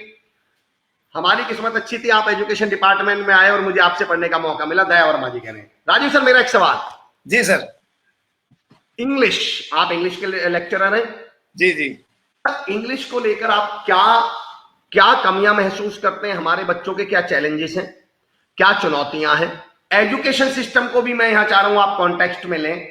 आप स्कूल वालों से या एजुकेशन सिस्टम में जो लोग हैं उनसे क्या मैसेज देना चाह रहे हैं, भाई इंग्लिश को लेकर ऐसे करना शुरू कर दो बच्चों के लिए, और बच्चों से क्या कहना चाह रहे हैं कि इंग्लिश के लिए क्या करें, और जो आप एजुकेशन पे बोलना चाहें। मैं बेसिकली बताऊं सर, इंग्लिश के लिए, इंग्लिश को हम लोगों ने क्या, बीइंग अ फॉरेन लैंग्वेज, सही बात है कि जो विदेशी चीज है उसके लिए थोड़ा सा हमें ये लगता है कि ये विदेशी है, पता नहीं कैसा होगा। मुझे शायद सुरेंद्र शर्मा जी ने भी बोला था, मुझे उनकी बात याद आ रही है कि इंग्लिश ऐसी हो, आप बोलते जाओ, क्या जी ये बड़ी अच्छी अंग्रेजी बोलता है, इसकी समझ में ही नहीं आती कुछ। अच्छा। और अमर जी बड़ी साफ सुथरी और अच्छे अच्छे शब्दों का इस्तेमाल कर रहे हैं जो हर एक को समझ में आया। Means if you can communicate, आप कम्युनिकेट कर पा रहे हैं। अरे अमर जी क्या अंग्रेजी बोल रहे हैं, ये तो सबको ही समझ में आती है अंग्रेजी, वो क्या जो सबके समझ में आ जाए।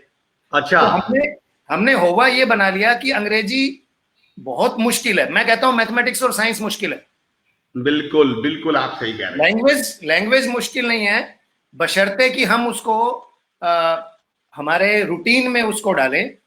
हम रूटीन में उन शब्दों का इस्तेमाल नहीं करते, हम रूटीन में उन चीजों का इस्तेमाल करने की कोशिश नहीं करते। शायद ये फॉरेन लैंग्वेज का फियर हो सकता है। हम पंजाबी बड़ी अच्छी सीख लेते हैं, हम संस्कृत पढ़ लेते हैं, जबकि मैं संस्कृत को सबसे मुश्किल मानता हूं। जी जी जी।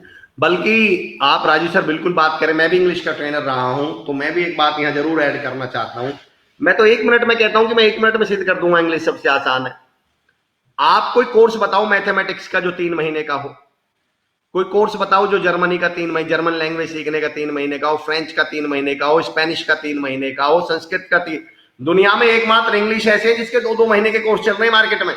यानी जो भाषा 2 महीने में सीखी जा सकती है वो मुश्किल कैसे हो जाएगी।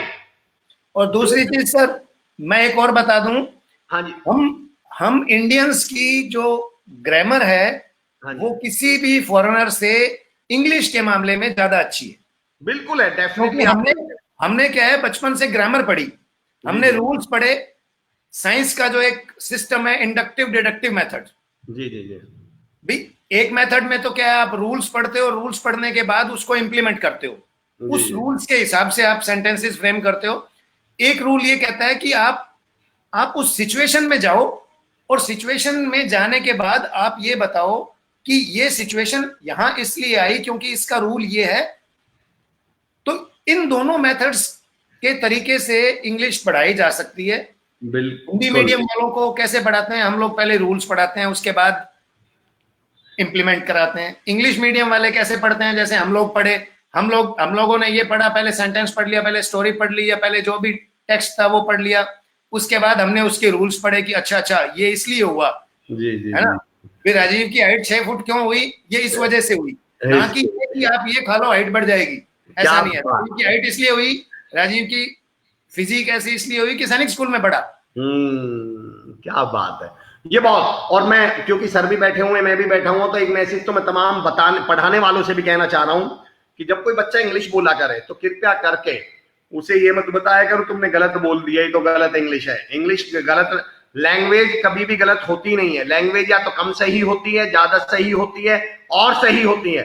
लैंग्वेज कभी भी गलत और सही होती नहीं, मैं आपको बता दूं, और ये मैं 1 मिनट में सिद्ध कर दूंगा। मैथमेटिक्स का जब हम सवाल लिख के आते हैं तो 10 में से 10 मिलते हैं सही होने पर, और एक जरा सा गलती होने पर 0। पर इंग्लिश और हिंदी में बिल्कुल सही होने पर 8 नंबर मिलते हैं, और बिल्कुल गलत होने पे भी 2 मिल जाते हैं। यानी ये बिल्कुल गलत तो होती नहीं। तो दोस्तों इंग्लिश को गलत मत सोच के बोला करो, बस बोला करो। राजीव सर, तमाम लोगों के सवाल है, आपसे जुड़ रहे हैं। मदन कुमार जी, कठिन परिश्रम के साथ बार बार प्रयास करने वाले के पास सफलता को आना ही पड़ता है। सोनल गर्ग जी, नाइस सर जी। रोरन वाली विलेज में बहुत क्रिकेट खेली है राजीव जी ने। विजय कटारिया सर लिख रहे हैं ऐसा। आशीष सक्सेना जी कह रहे हैं राजीव भाई tell something more about Chittor experience. ये चित्तौड़ एक्सपीरियंस के बारे में कुछ कह रहे हैं आशीष सक्सेना जी। उस पे आऊंगा सर, अगर आप समय देंगे तो मैं जरूर। सर बिल्कुल, समय इट्स ऑल योर्स, बताइए सर। सैनिक स्कूल में मैं 1987 में गया। जी जी। और मैं एक बात बताऊं, सैनिक स्कूल में जो स्टूडेंट जाके आ गया जी, ये तो आप मान के चलो कि आपको सैनिक स्कूल से दो चीजें निश्चित रूप से सीखने को मिलेंगी जी एक डिसिप्लिन जी, और मेहनत से आप जी नहीं कतराओगे। बिल्कुल। आप अपना काम खुद कर सकते हो, सेल्फ रिलायंट हो सकते हो। दूसरी चीज सैनिक स्कूल से मैंने ये सीखी कि कोई भी फील्ड जिसमें भी आप जाओ, नेवर गिव अप। आपको हार नहीं माननी है। आप सफलता तभी आपको प्राप्त होगी जब आप किसी चीज के लिए इतना डेडिकेटेड हो जाओ कि आप हार नहीं मानो। मैं हार गया शब्द नहीं होना चाहिए। हार शब्द किसी भी कीमत पर नहीं होना चाहिए। मुझे अभी भी याद है, सैनिक स्कूल में हम लोग पढ़ा करते थे, तो मेरे एक दोस्त थे, नाम नहीं बताऊंगा। 6th क्लास में हम लोग चले गए तो डिसिप्लिन एटमॉस्फेयर था, सीनियर्स थे हमारे, जो उस समय हमें ये लगता था कि हमें टॉर्चर कर रहे हैं, लेकिन आज ये लग रहा है कि हमारे अंदर की ईगो जो है शायद वो निकाल रहे थे। तो उस समय 35 पैसे का इनलैंड लेटर आया करता था, अंतरदेशीय पत्र आया करता था। हम लोग हफ्ते में एक लेटर घर पे लिखा करते थे। तो मेरे दोस्त ने दबाव देकर, अभी आजकल प्रिंसिपल है, अभी मैं उनका जिक्र कर रहा था, वो किसी अन्य दोस्त से प्रभावित थे, तो उन्होंने मेरे को भी कहा कि यार तेरे को भी लिखना पड़ेगा लेटर कि यहाँ खाना अच्छा नहीं मिलता, यहाँ मार कुटाई होती है, ये होता है वो होता है। मैंने कहा यार ये तो काम खराब हो गया बड़ी।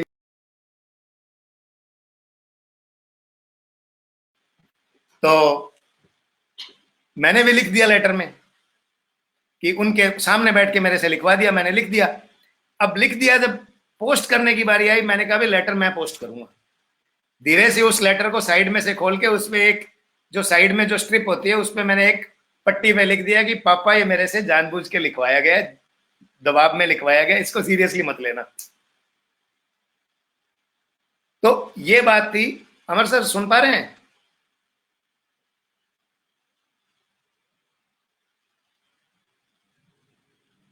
आ रही है आपको मेरी आवाज आ रही है क्या? हाँ हाँ बिल्कुल सर, अब आ रही है आपकी आवाज। जी जी जी सर, तो जी वो सर। पत्र मैंने भेजा। जी सर। तो एक तो क्या हुआ, पैनिक वाली स्थिति नहीं आई घर पे हाँ कि भाई इस तरीके से बच्चे का मन नहीं लग रहा है, 6th क्लास में गया, 11 साल का बच्चा है, मन नहीं लग रहा, चलो भागो जाओ वहां जाके देखो क्या कंडीशन है। वो एक दोस्त जिसका मन नहीं लगा था वो तो आ गया जी, लेकिन हम दो लोग रुक गए थे। अभी दोनों, एक मेरे साथी जिनका मैं जिक्र कर रहा था भद्रा जी, वो प्रिंसिपल हैं।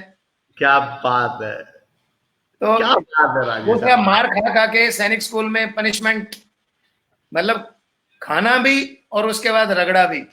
क्या जो बात। रगड़ा था ना सैनिक स्कूल का, उस रगड़े ने जो हमें सिखाया है शायद वो कोई पाठशाला नहीं सिखा सकती। क्या वो डिसिप्लिन जो सिखाया है वहां से, वो उस डिसिप्लिन से कई बार घर वाले परेशान हो जाते हैं। अच्छा, क्या आऊं वो तुम्हें सैनिक ज्यादा स्कूल सफाई में पसंद है, तुम्हें ये पसंद है, तुम्हें ये पसंद है, तो वो क्या? खैर लाइफ में डिसिप्लिन जरूरी है। डिसिप्लिन होगा तो आप मैं निश्चित रूप से कह रहा हूं कि सफलता आपको मिलेगी। बिल्कुल जरूरी है सर, बिल्कुल आप सही कह रहे हैं। क्लैरिटी ऑफ थॉट्स बहुत है राजीव सर आप में, ये तो मैं I must admire you for this thing. Sir Vijay Kataria ji लिख रहे हैं the greatest personality cricketer teacher commentator. मैं इसलिए पढ़ रहा हूँ कि आप नहीं पढ़ पा रहे हो। तो रोमिल जी लिख रहे हैं good sir. Nitin Sutar ji salute Rajiv sir. Sahil Khosla ji क्या बात है sir ji. D K Sandhu sahab salute sir ji. Tarandeep Singh Ramana ji proud of you sir ji. Kamalkant Sutar ji good achievement of SKD and sir. Ashok Ashoka sir बिल्कुल, आप बिल्कुल सर नंबर दीजिएगा, definitely we would love to invite her. Manish Dharnia ji Rajiv ji doing great, Rajiv ji best wishes for his bright future. क्या बात है। Romil Karaswala ji welcome sir. SK Bhakhar okay. Neha Chauhan ji sir ji you are the best. क्या बात है। पूनम नेहा चौहान ये नेशनल क्रिकेट प्लेयर है, हिमाचल से खेलती थी। अच्छा क्या, अच्छा सर मैं क्रिकेट की तरफ मूव कर रहा हूं अभी। पूनम चौधरी ग्रेट पर्सनैलिटी, क्या बात है Poonam ji. Dhillon sahab good morning sir. Romil Karasva ji proud of you sir ji. Rupa Chaudhary हमें हार नहीं माननी चाहिए, हमें समस्याओं को खुद को हराने देना चाहिए, खुद को। क्या बात है। Latika Sangwan ji you are right ये सर। लतिका सांगवान भी दिल्ली की हैं, ये इंटरनेशनल प्लेयर हैं, फॉर्मर इंटरनेशनल प्लेयर। उन्होंने 2 आईसीसी वर्ल्ड कप भी खेले हुए हैं। क्या बात है, स्वागत है मैम, बहुत बहुत स्वागत है। आप तमाम लोगों का स्वागत है। लतिका मैम, तमाम लोगों का, नेहा मैम, पूनम मैम, आप सबका स्वागत है। I welcome you all on behalf of SKD में मैं स्वागत करता हूं आपका। सर ये अंपायर बनने की शुरुआत कहां से हुई? ये अंपायर वाला एंगल मतलब थोड़ा सा बताइए। और मैं ये भी जानना चाहता हूं, एक बच्चे का हमारा सवाल भी है, संजीव यादव जी। संजीव सर, अगर हम वो एक सवाल यहाँ पर स्क्रीन पे ला सकते हैं, हमारे एक स्टूडेंट का सवाल है आपके लिए, एसकेडी के स्टूडेंट आपसे सवाल पूछना चाहते हैं, तब तक आप शुरुआत अगर मुझे बता पाए कि ये अंपायर वाला एंगल कहां से आया लाइफ में। मैं बताता हूँ। 2009 की बात है।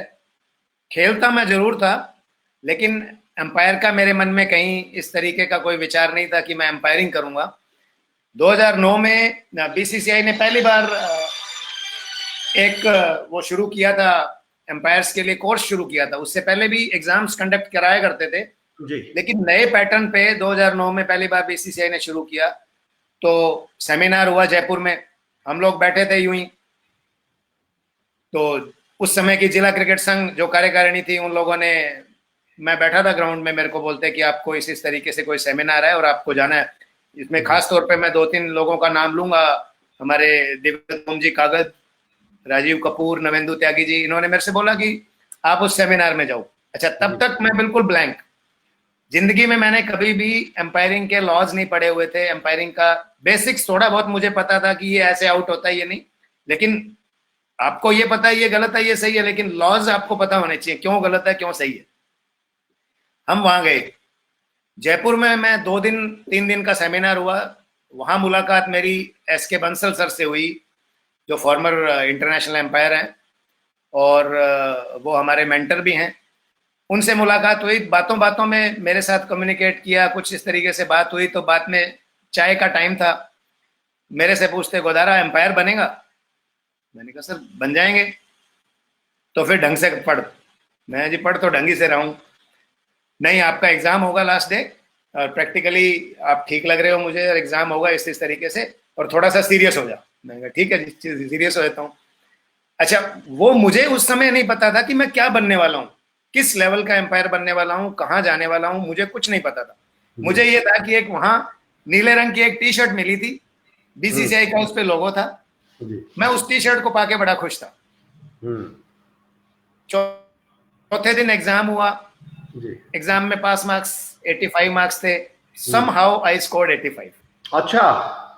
उसके बाद अगला स्टेप आया, सर ने मेरे को बताया, बंसल सर ने, कि इस तरीके से ये बहुत अच्छा करियर है, तुझे ये चूज करना चाहिए, यू कैन डू इट। मैं यहाँ बता दूं, बंसल सर के दोनों बेटे जो हैं, सुमित और अमित, वो भी बीसीसीआई पैनल के एम्पायर हैं। बंसल सर खुद इंटरनेशनल एम्पायर रहे हुए हैं। हम लोग नागपुर गए।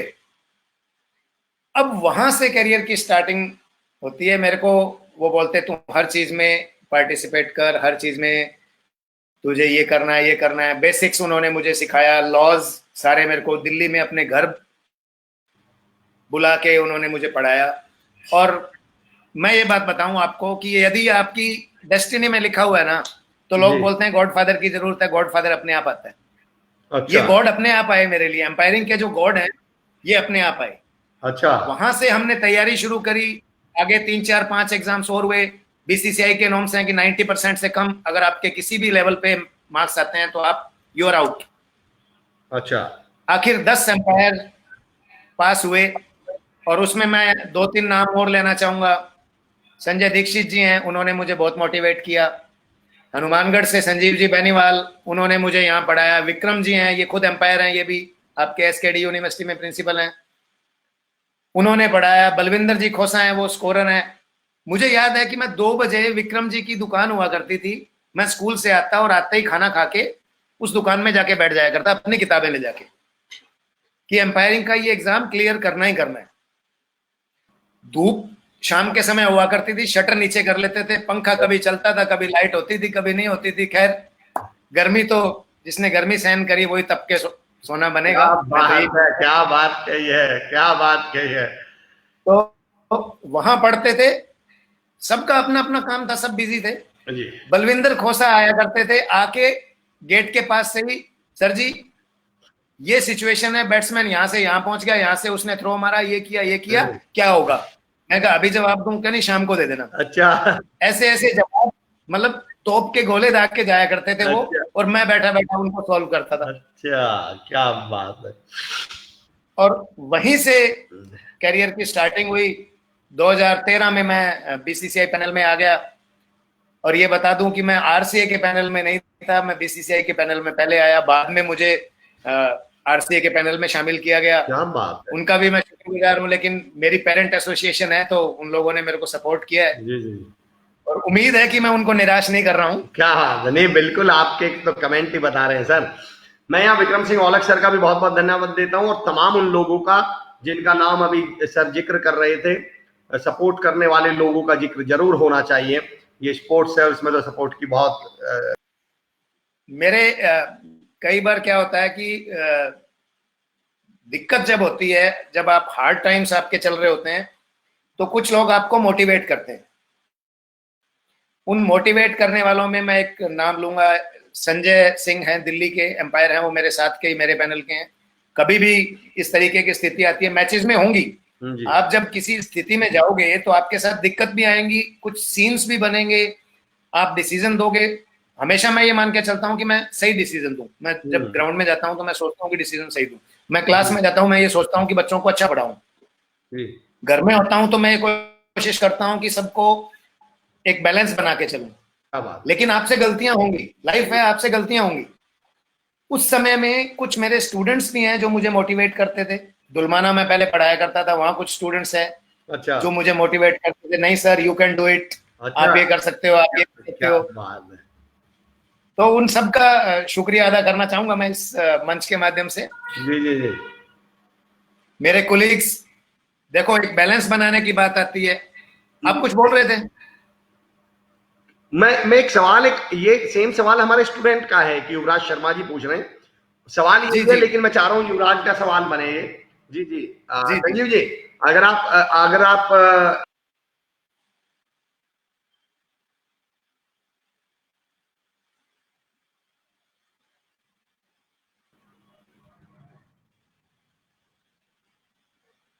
नमस्कार जी जी, मैं युवराज शर्मा बीएमएस प्रथम वर्ष SKD college for higher education. मैं सर्वप्रथम राजीव सर को नमस्कार कहना चाहूँगा। मैं सर आपसे एक क्वेश्चन करना चाहता हूँ कि आप अंपायर किस प्रकार से जितना मैं समझाऊँ और उसका इंटरव्यू कहाँ होता है और उसके लिए हमें कितनी उम्र, क्या स्किल होनी चाहिए, इसके बारे में बताने की कृपा करें। क्या बात है जी। राजू सर वो ये पूछ रहे हैं कि बीसीसीआई का एम्पायर बनने के लिए किसी क्वालिफिकेशन की, ये युवराज शर्मा जी का सवाल है जो एसकेडी के स्टूडेंट हैं, कि बीसीसीआई का एम्पायर बनने के लिए कोई क्वालिफिकेशन भी चाहिए क्या ऑलरेडी? सबसे बड़ी क्वालिफिकेशन है कि आपको आपकी इंग्लिश अच्छी होनी चाहिए, नंबर 1। ओके। क्योंकि बीइंग अ ग्लोबल स्पोर्ट, दूसरी टीम्स भी आएंगे। ग्लोबल स्पोर्ट अगर चलो देश से बाहर ना भी जाएं तो हिंदुस्तान में भी अगर आप डाउन साउथ आप मैचेस कर रहे हो, तो आप अगर कम्युनिकेट प्लेयर्स के साथ नहीं कर पा रहे हो जी तो, और दूसरा जो बेसिक चीज मैं मानता हूं वो है लॉज के अलावा मैन एंड मैच मैनेजमेंट। आपका मैन मैनेजमेंट कैसा है, आपका मैच मैनेजमेंट कैसा है, आप किस तरीके से सिचुएशंस को हैंडल करते हो, प्रेशर को कैसे हैंडल करते हो। ये तो राजू सर, ये तो वो गुण हो गए जो हमें चाहिए। मेरा युवराज से पहले की बात पे मैं आता हूँ। युवराज शुरुआत में है कि आप कोई डिग्री चाहिए, कोई क्वालिफिकेशन चाहिए, कोई कैसे किसी डिग्री की जरूरत नहीं है जी। बीसीसीआई हर दूसरे तीसरे साल अभी कंडक्ट होगा। अभी तो लॉकडाउन की वजह से वो सब एक बार ठप हो गया काम जी। हर तीसरे साल बीसीसीआई लेवल 1 एग्जाम्स करवाती है। हर एक स्टेट एसोसिएशन में 20 से 30 एम्पायर्स उस एग्जाम में बैठते हैं। वो लोग जिनको पर्टिकुलर स्टेट एसोसिएशन या डिस्ट्रिक्ट एसोसिएशन नॉमिनेट करते हैं। नॉमिनेट एक बार करते हैं एग्जाम के लिए। उसके बाद आप पे है कि आप उसको आगे किस तरीके से कंटिन्यू करते हो। आप उस एग्जाम को 4 दिन, देखो कितनी अच्छी बात है बीसीसीआई की कि आपको ये नहीं बोलती बीसीसीआई कि आप घर पे पढ़ के आओ और एग्जाम में बैठो और एग्जाम पास कर दो। हम ये देखो, ये एक जो फोटो आप दिखा रहे हो, मैं थोड़ा सा इस पे आना चाहूंगा। ये अमित सर है, अमित साहिबा जी, फॉर्मर, जो लेफ्ट साइड में है, फॉर्मर इंटरनेशनल एम्पायर हैं। इन्होंने मुझे 2009 में इंडक्ट करवाया था आरसीए पैनल में, और पिछले साल इनके साथ इनका फेयरवेल टूर्नामेंट था। उस टूर्नामेंट में मैंने इनके साथ एम्पायरिंग करने का मुझे सौभाग्य मिला। देखो डेस्टिनी इसको बोलते हैं, कहां से कहां लेके आती है। तो मैं आ रहा था उसी बात पे कि बीसीसीआई आपको कोर्स करवाती है, 4 दिन का कोर्स करवाएगी, रोजाना 8 से 10 घंटे आपको पढ़वाएंगे, प्रैक्टिकल करवाएंगे। उसके बाद चौथे दिन के बाद आपका एग्जाम होगा। उस एग्जाम का रिजल्ट ये देखो, पढ़ा भी वो रहे हैं और एग्जाम भी वो ले रहे हैं। और पूरी फैसिलिटीज आपको घर से जाने से घर वापस आने तक का, चाहे बाई एयर जा रहे हो, चाहे बाई ट्रेन जा रहे हो, चाहे आप 5 स्टार में रुक रहे हो, सब खर्चा उनका है। बीसीसीआई बहुत प्रमोट कर रही है, कोई भी स्पोर्ट्स एसोसिएशन है, सब प्रमोट कर रहे हैं। और वहां आप 90% सिक्योर करते हो, तो उसके बाद आप अगले लेवल पे, ये सांप सीढ़ी वाला खेल है। 99 पे जाके भी सांप काटता है, 10 पे आता है आदमी। मुझे सांप ने काटा था एक बार। तो वो आगे से आगे एग्जाम कंडक्ट करवाते हैं। अब ये आप पे है कि आप क्रिकेट के बेसिक लॉज और प्लेइंग कंडीशंस, यदि आपकी पहले से तैयारी करके जाओ, कुछ हमारे जैसे एम्पायर्स, हम लोग सपोर्ट करने के लिए तैयार हैं। अगर कोई करियर बनाना चाहता है अपना, क्या तो पहले से आप तैयारी के साथ जाओगे तो आप वेल प्रिपेयर्ड होगे, आप लड़ाई अच्छी लड़ पाओगे। क्या बात है, क्या बात है। किसी पर्टिकुलर डिग्री की आपको जरूरत नहीं है। क्या बात है, बहुत बढ़िया राजीव सर। डॉक्टर राम सियाग कह रहे हैं, राजीव जी नमस्कार। बिश्नोई रॉकी जी लिख रहे हैं, रियली गुड इनिशिएटिव बाय एस्केडिंग, it's very helpful for all the viewers to achieve their target. Ram ji मुझे फिट रखने में इनका योगदान है। बैक इंजरी सीजन के बाद आते हैं, तो बैक में कहीं पेन हुआ तो ये करंट लगाते हैं।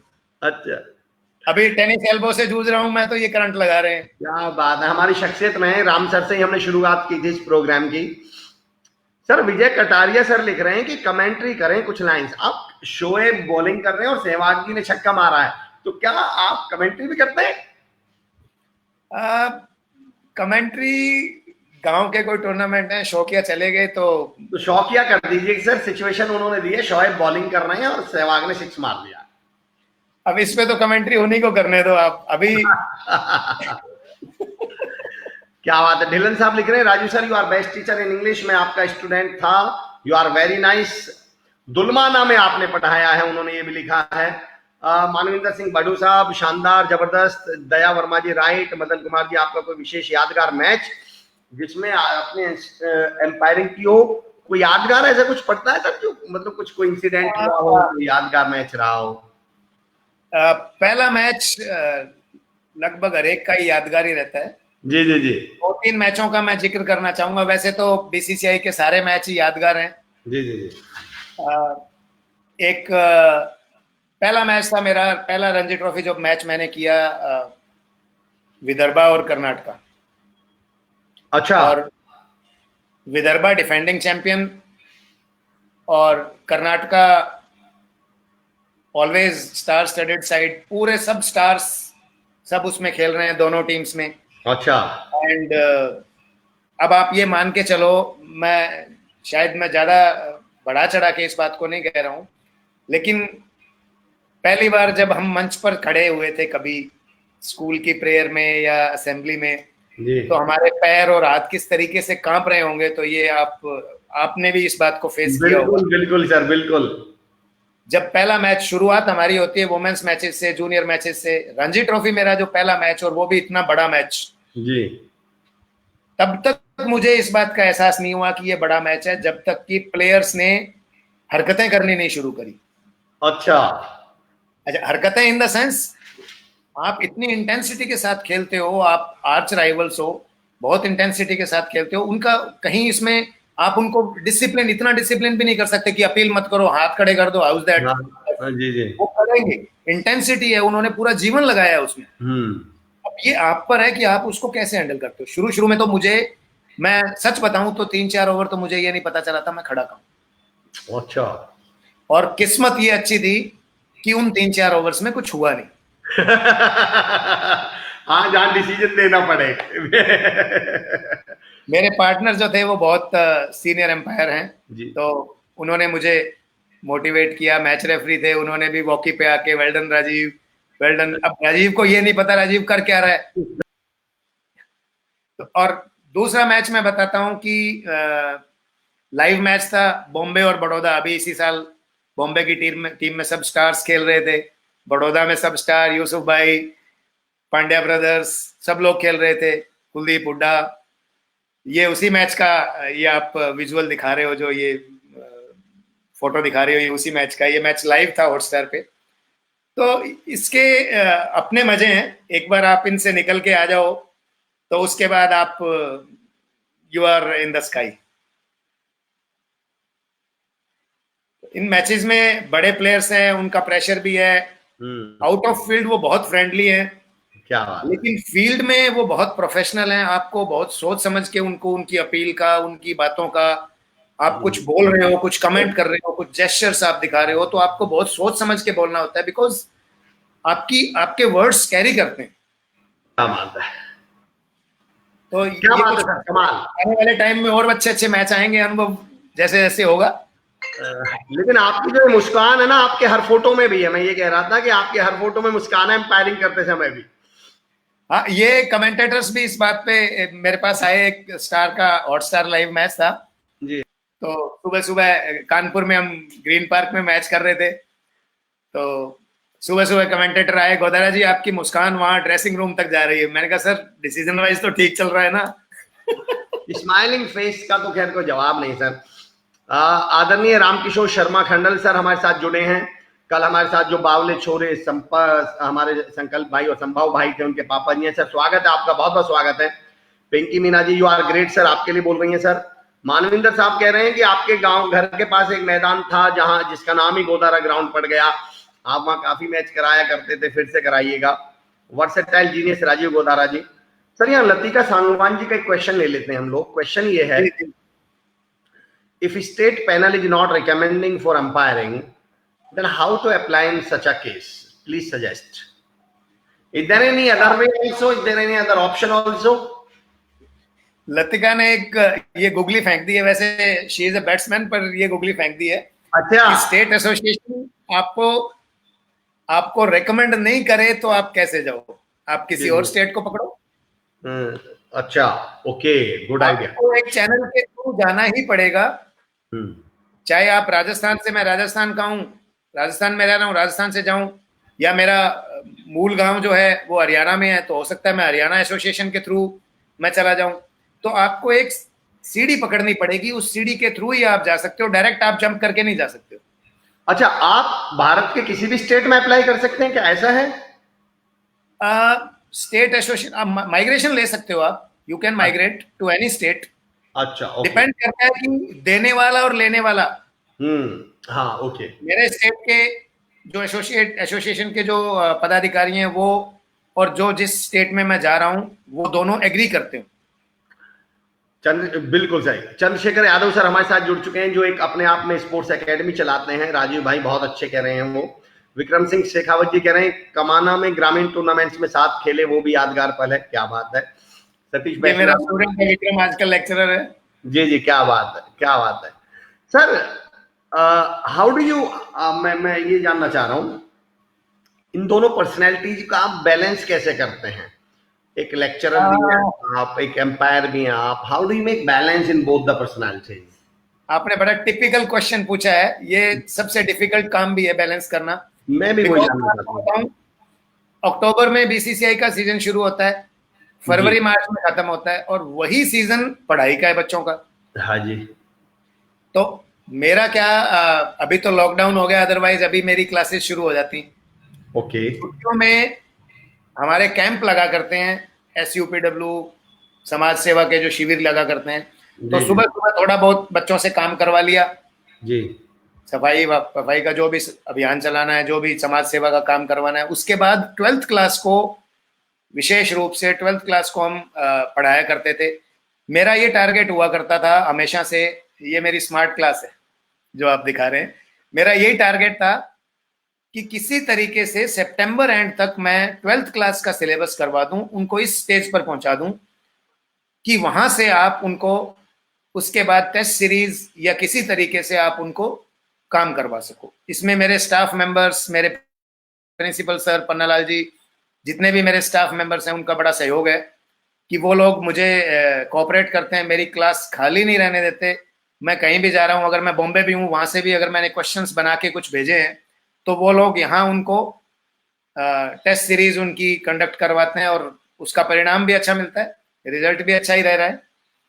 तो असल में इस बैलेंस बनाने के पीछे शिक्षा विभाग और मेरे स्कूल के जो साथी हैं उनका मैं शुक्रिया अदा करना चाहूंगा। उनका रोल बहुत महत्वपूर्ण है, विदाउट देम ये नहीं संभव था। अगर आपका कोई इंटरव्यू सुन ले तो सर उसकी एक बात तो जिंदगी में बोलना बंद कर दे कि दुनिया मदद नहीं करती, लोग टांग खींचते हैं, लोग सपोर्ट नहीं करते हैं। मुझे ऐसा लगता है सपोर्ट उनकी नहीं, मैं हमेशा एक बात कहता हूँ गोदारा सर कि फर्श को फर्श बनाने के लिए सपोर्ट की जरूरत नहीं पड़ती, छत को सपोर्ट की जरूरत पड़ती है। अब तुम बनोगे ही फर्श, कुछ करोगे ही नहीं तो सपोर्ट किसमें करे आदमी? तुम छत की तरफ बढ़ते हुए तो दिखो तो लोग सपोर्ट भी करेंगे। तो बड़ी बात कह रहे हैं आप। भीमसेन सर नमस्कार, आपका स्वागत है सर। तमाम लोग हैं जो आपसे जुड़ रहे हैं और आपके बारे में अपने एक्सपीरियंस शेयर कर रहे हैं। You are good umpire, you are good teacher, you are good motivational speaker. Manoj Sidana साहब ने लाइन लिखी है, क्या बात है, वेरी गुड सर। चलते चलते आप हमें हमारे मतलब यूथ को, अच्छा राजू सर उससे पहले एक सवाल जी, श्री कुशालदास विश्वविद्यालय की इस मुहिम को आप कैसे देखते हैं, शख्सियत को, पहला।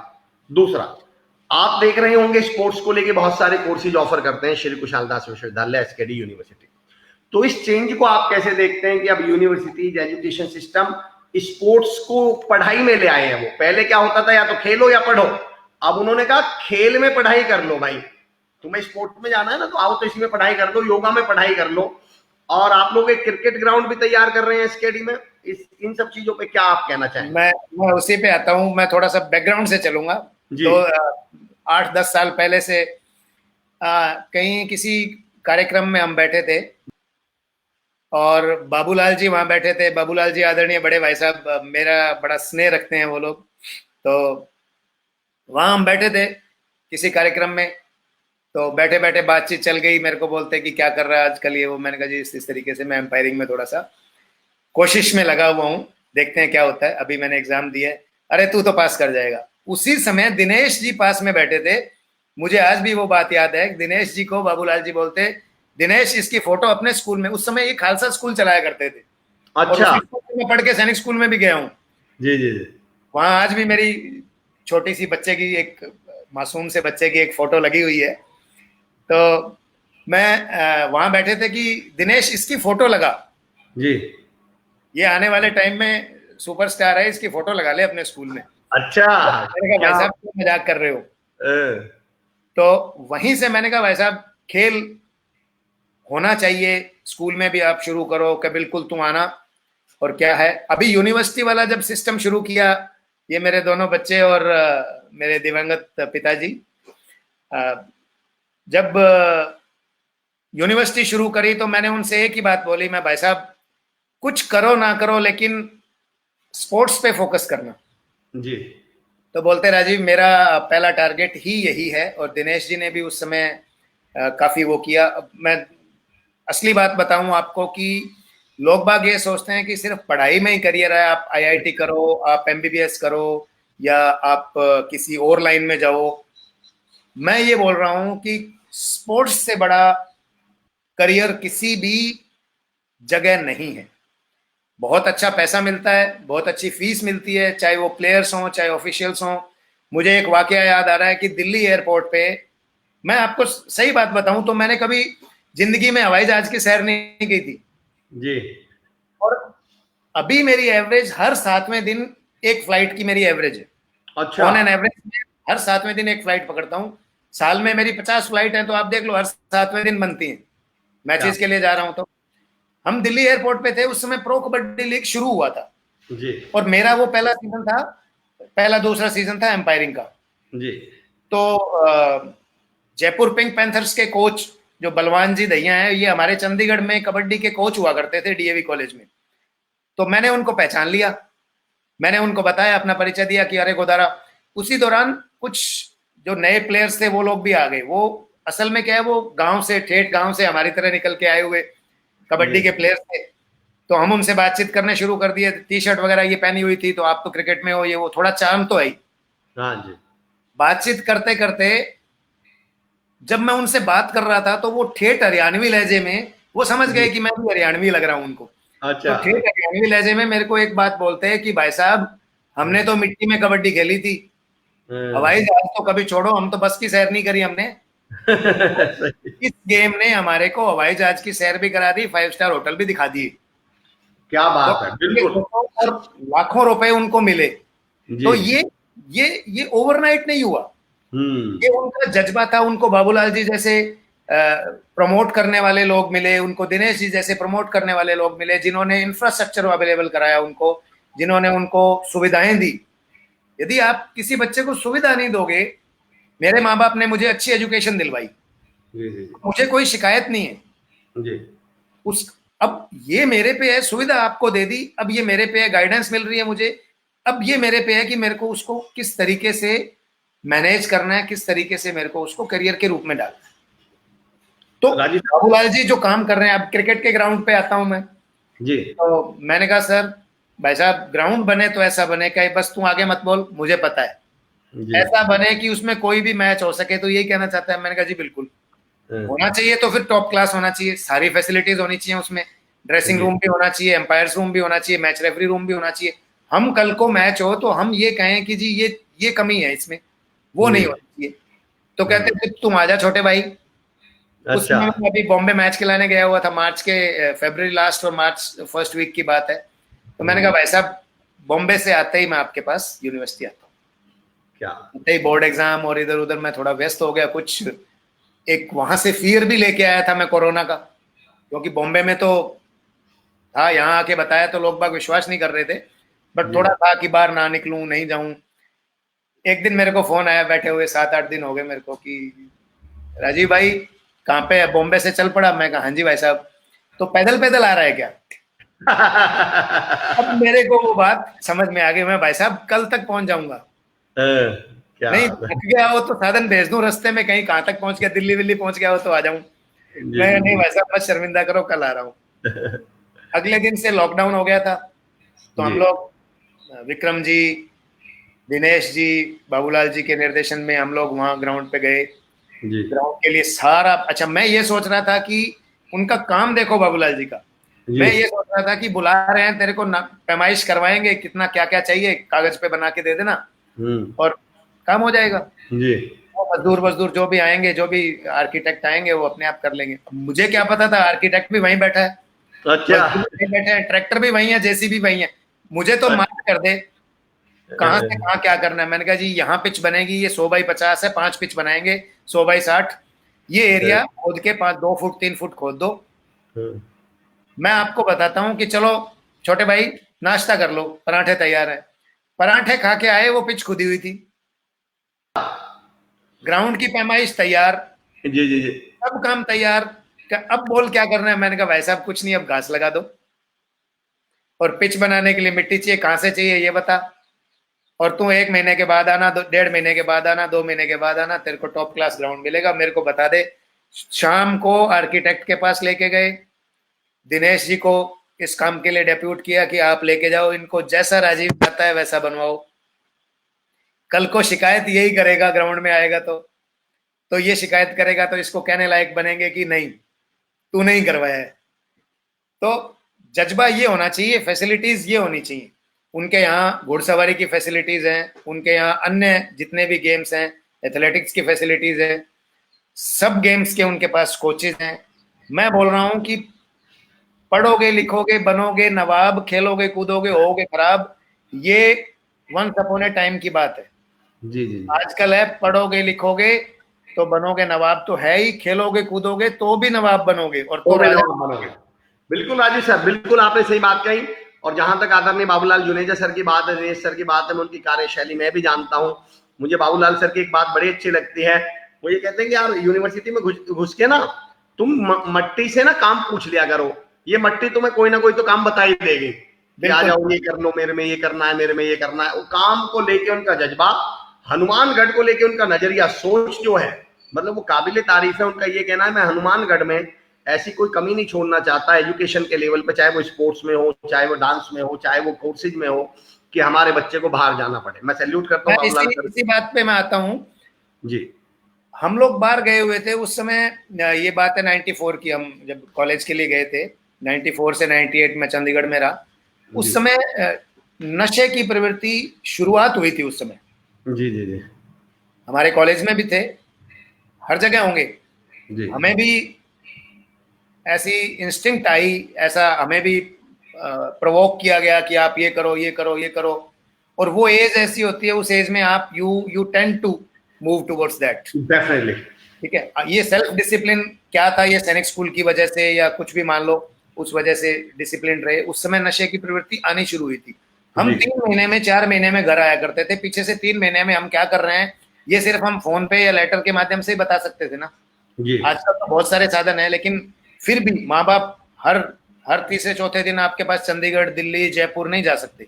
बिल्कुल सही बात है। तो जो ये नजर में रखने की प्रवृत्ति, और आजकल तो आपको पता ही है किस तरीके से माहौल बदल रहा है, समय बदल रहा है। बिल्कुल। युवा जो है नशे की तरफ काफी जा रहा है। तो यहाँ जो फैसिलिटीज है, क्यों इतनी दूर जाएं, क्यों नजरों से दूर जाएं बच्चे। हाँ, क्या बात है। दूसरी चीज, शाम का समय ऐसा समय होता है जिस समय इंसान फ्री होकर दीवार पे बैठ गया, गली मोहल्ले में नुक्कड़ पे बैठ गया, छेड़छाड़ वाली गतिविधियां कर ली, ये कर लिया, वो कर लिया, क्योंकि आपकी एनर्जी है, उस एनर्जी को आप निकालोगे कहाँ? अगर आपके पास कोई काम नहीं है तो आप आवारागर्दी में निकालोगे, गलियों में घूम रहे हो। उसी समय आप हरियाणा में जाके देखो, मैं बता रहा हूं आपको, हरियाणा में जाके देखो, शाम के समय आपको कोई गलियों में आवारा घूमता हुआ यूथ नहीं मिलेगा। वो सारे ग्राउंड्स, जिस गांव के, जिस शहर के ग्राउंड्स फुल होंगे, मैदान फुल होंगे, वो बच्चा शाम को खेलेगा, शारीरिक रूप से तंदुरुस्त रहेगा और इतना थक जाएगा वो कि उसको उल जलूल काम करने के लिए फुर्सत ही नहीं मिलेगी। रात को वो मोबाइल नेट पे नहीं चलेगा, वो खा पी के सो जाएगा अपना। क्या बड़ी बात कही है, बहुत अलग नजरिया आपने पेश किया है। और दूसरा, करियर की बात मैं कह रहा हूं, जब हम पढ़ाई किया करते थे, एम्पायरिंग की बात कर रहा हूं, ज्यादा वैसे मैं नहीं पढ़ा, मेरी सिटिंग बहुत कम है। एम्पायरिंग के मामले में सिटिंग पता नहीं क्यों हो गई ये। जी जी।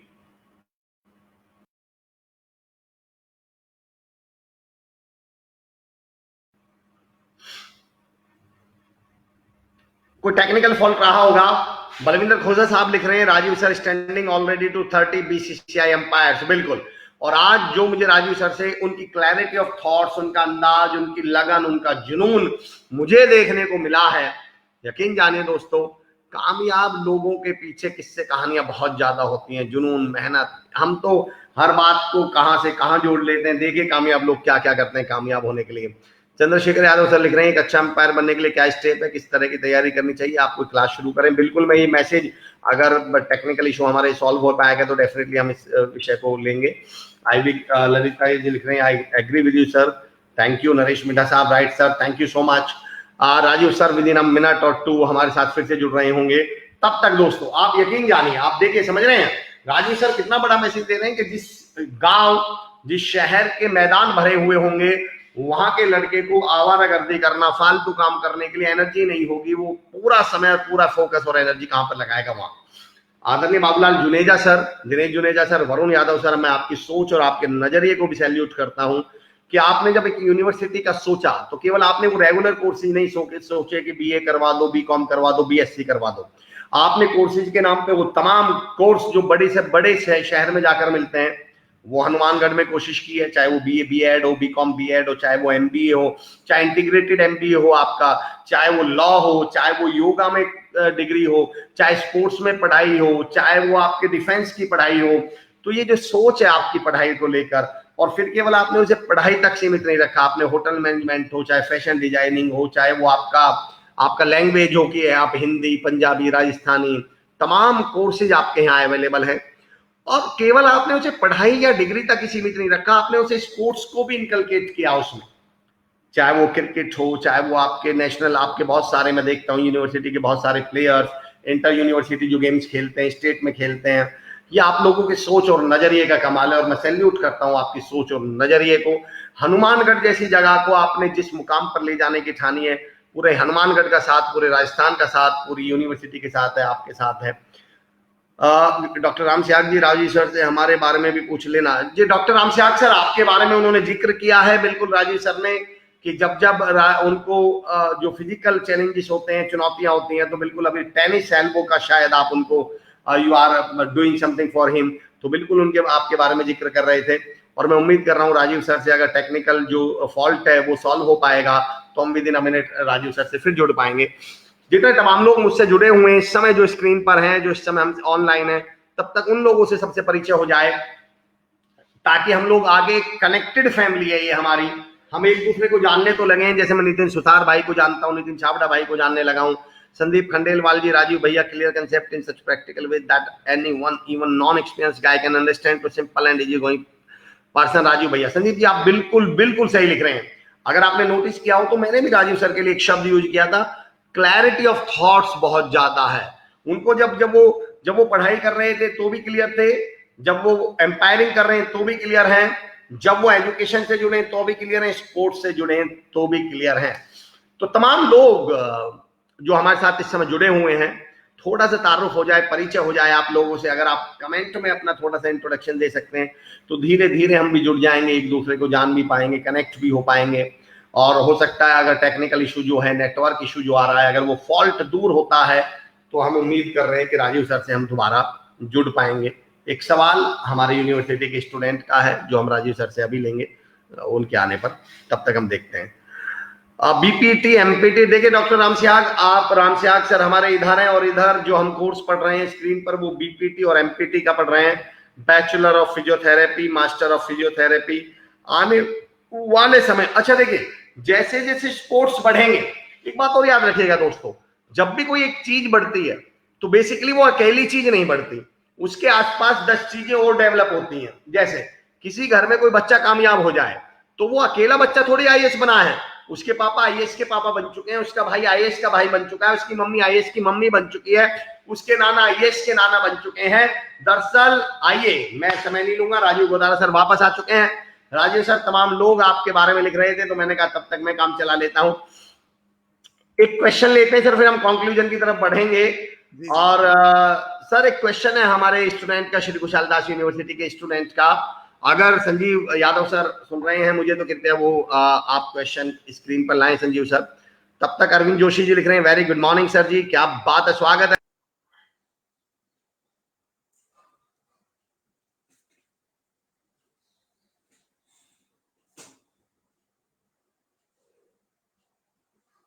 मैं राहुल मांडन, बीए पार्ट थर्ड का स्टूडेंट हूँ। मेरा सवाल राजीव सर से है कि हमारे राजस्थान में क्रिकेट काफी समय से बैन है, तो इससे खिलाड़ियों को कितना नुकसान हो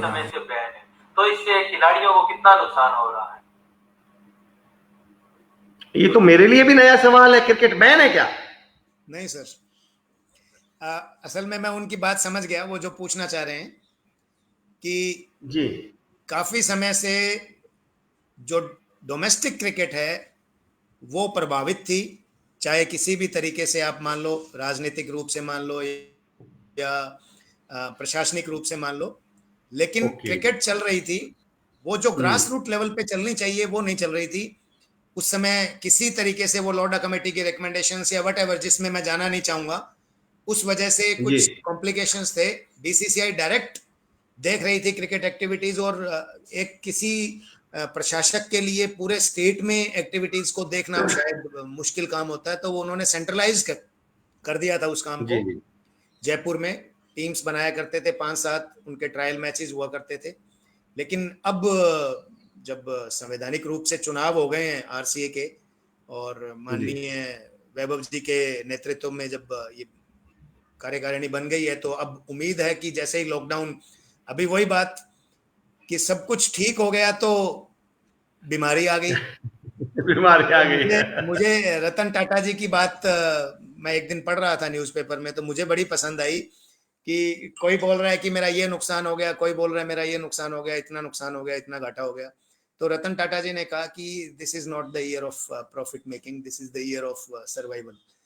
जिंदा रहे तो प्रॉफिट भी होगा, जिंदा रहे तो हम कमाइयां भी करेंगे, सब कुछ करेंगे, लेकिन ये साल ऐसा है कि जिस साल में आपको सरवाइव करना है। और सरवाइव करने के लिए एक ही तरीका है कि स्टे होम, हमारा साथ दें।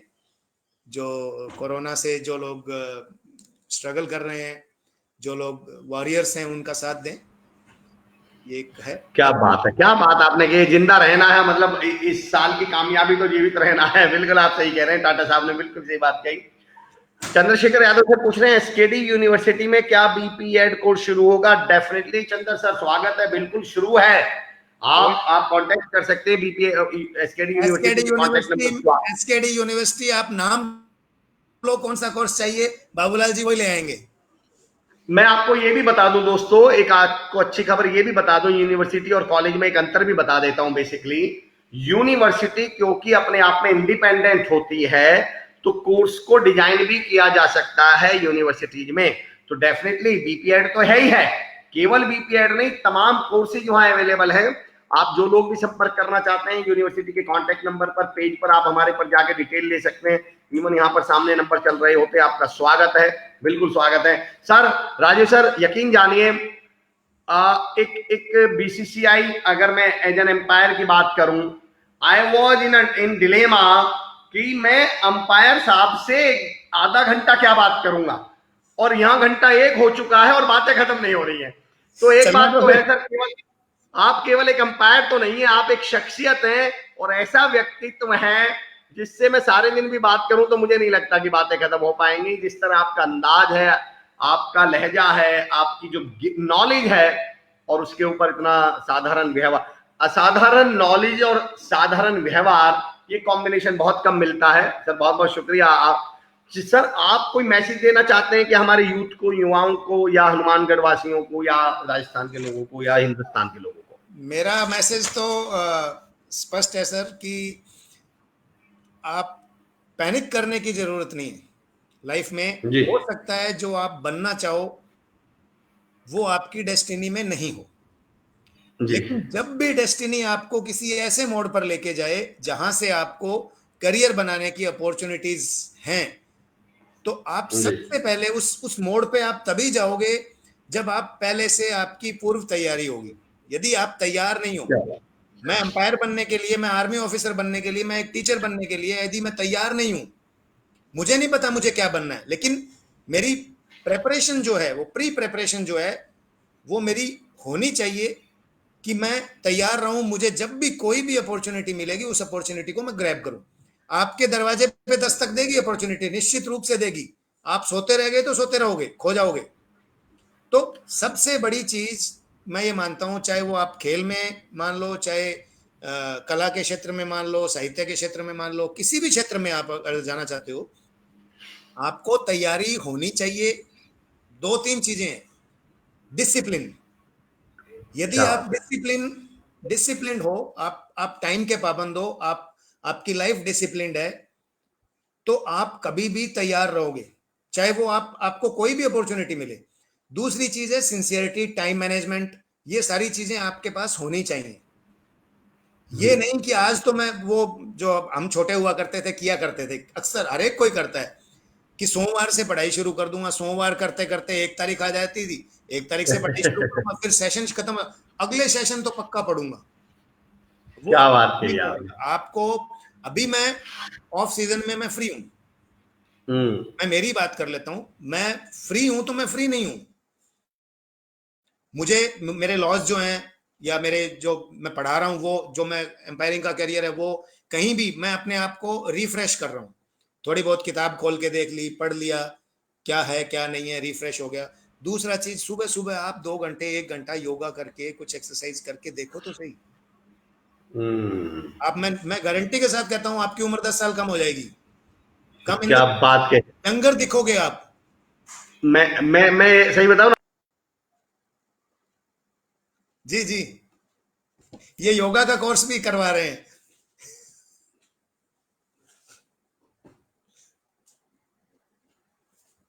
चाह रहा हूं, उनका लास्ट सवाल है, लेकिन आपने एक बहुत अच्छी बात कही, स्टूडेंट सुनिए सर ने जो कहा, it's better to be prepared and not having an opportunity than to be having an opportunity and not to be prepared. भैया तुम्हारे पास अवसर नहीं है, तैयार हो तो तुम्हारा बिगड़ क्या जाएगा, बशर्ते इसके कि अवसर तो बहुत सारे हैं, पर आप ही तैयार नहीं हो तो आप करोगे क्या उन अवसरों का। बहुत बढ़िया आपने बात कही है सर। इस सवाल के साथ हम कंक्लूड करेंगे। चंद्रशेखर यादव सर स्पोर्ट्स से जुड़े हैं हनुमानगढ़ में, आप जानते भी होंगे उन्हें, स्पोर्ट्स एकेडमी चलाते हैं। जी एक अच्छा अंपायर बनने के लिए क्या स्टेप्स हैं वो आपने बता दिए हमें, किस तरह की तैयारी करनी चाहिए। आप कोई क्लास शुरू करें जिससे अपने एरिया के अंपायर तैयार हो सकें प्लीज, ये उनकी लाइन है। निश्चित रूप से जी, मैं ये कहता हूं कि यदि आपको भूख लगेगी ना, मेरा एक हो सकता है मेरी बातें किसी को लगे कि भी ये ऐसा क्यों बोल रहा है, मैं कहता हूं कि जिसको दर्द होगा रोएगा वही, जिसको भूख लगेगी रोएगा वही। बिना रोए मां भी दूध नहीं पिलाएगी। क्या बात कही है, क्या बात कही। तो आप आओ, आपका स्वागत है। जो एम्पायरिंग में करियर बनाना चाहते हैं, मैं निश्चित रूप से कहता हूं, मैं संजीव बेनीवाल जी हैं उनकी तरफ से, विक्रम सिंह जी की तरफ से, बलविंदर जी की तरफ से, हम सब लोग मिलके उसको तैयार करेंगे। अजमेर से हमारा एक साथी आया था, जयपुर से हमारा एक साथी आया था जो एग्जाम दे रहा था, वो आए हमारे पास, हमारे घर में रुके, पढ़ के गए 5 दिन 7 दिन, हमने पूरी फायरिंग करी उन पे। तो आएंगे निश्चित रूप से।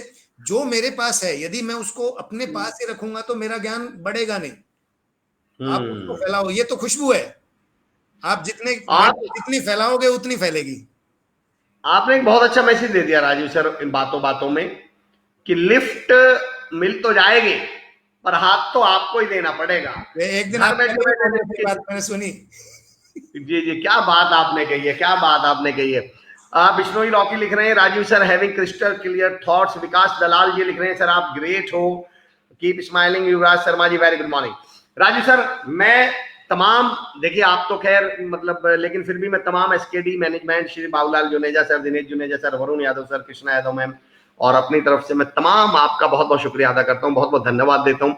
यकीन जानिए it was one of the most मतलब इंफॉर्मेटिव यट एंगेजिंग प्रोग्राम, मतलब सेशन जो था। होता क्या है, इंफॉर्मेटिव सेशन में बहुत ज्यादा एंगेजमेंट नहीं होती, लेकिन आपने जिस बेहतर तरीके से इसको प्रेजेंट किया है, एक बात तो तय है कि जो आपसे इंग्लिश पढ़ रहे हैं उनका भी, वो भी भाग्यशाली है, और जो आपसे एम्पायरिंग करवा रहे हैं वो भी भाग्यशाली है। बहुत बहुत शुक्रिया sir, thank you so much.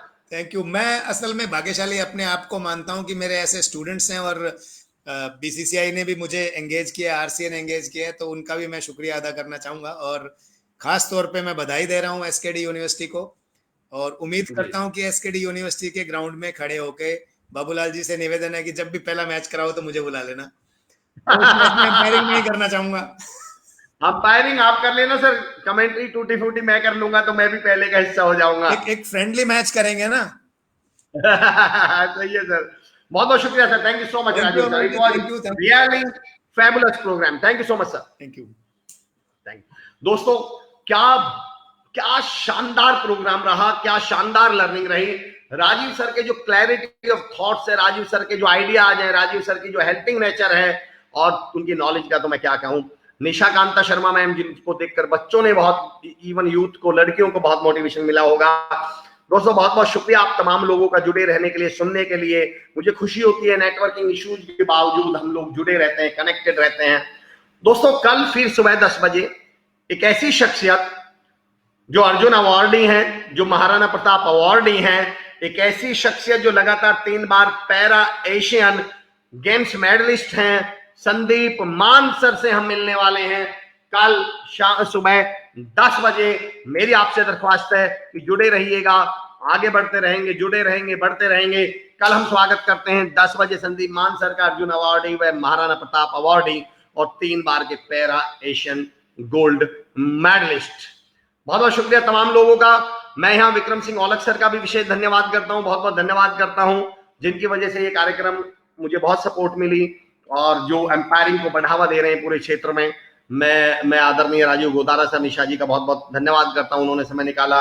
Chaudhary Rohit Baisla ji, very good morning Rohit भाई, मेरे छोटे भाई हैं। Romil Karaswala sir, thank you. Rajiv sir, Yuvraj Sharma ji, thank you, बहुत बहुत शुक्रिया। दोस्तों मुलाकात होती है आपसे कल 10 बजे श्री कुशाल दास यूनिवर्सिटी की इस मुहिम शख्सियत में। तब तक के लिए जय हिंद, जिंदाबाद, सी यू टुमारो, जय हिंद।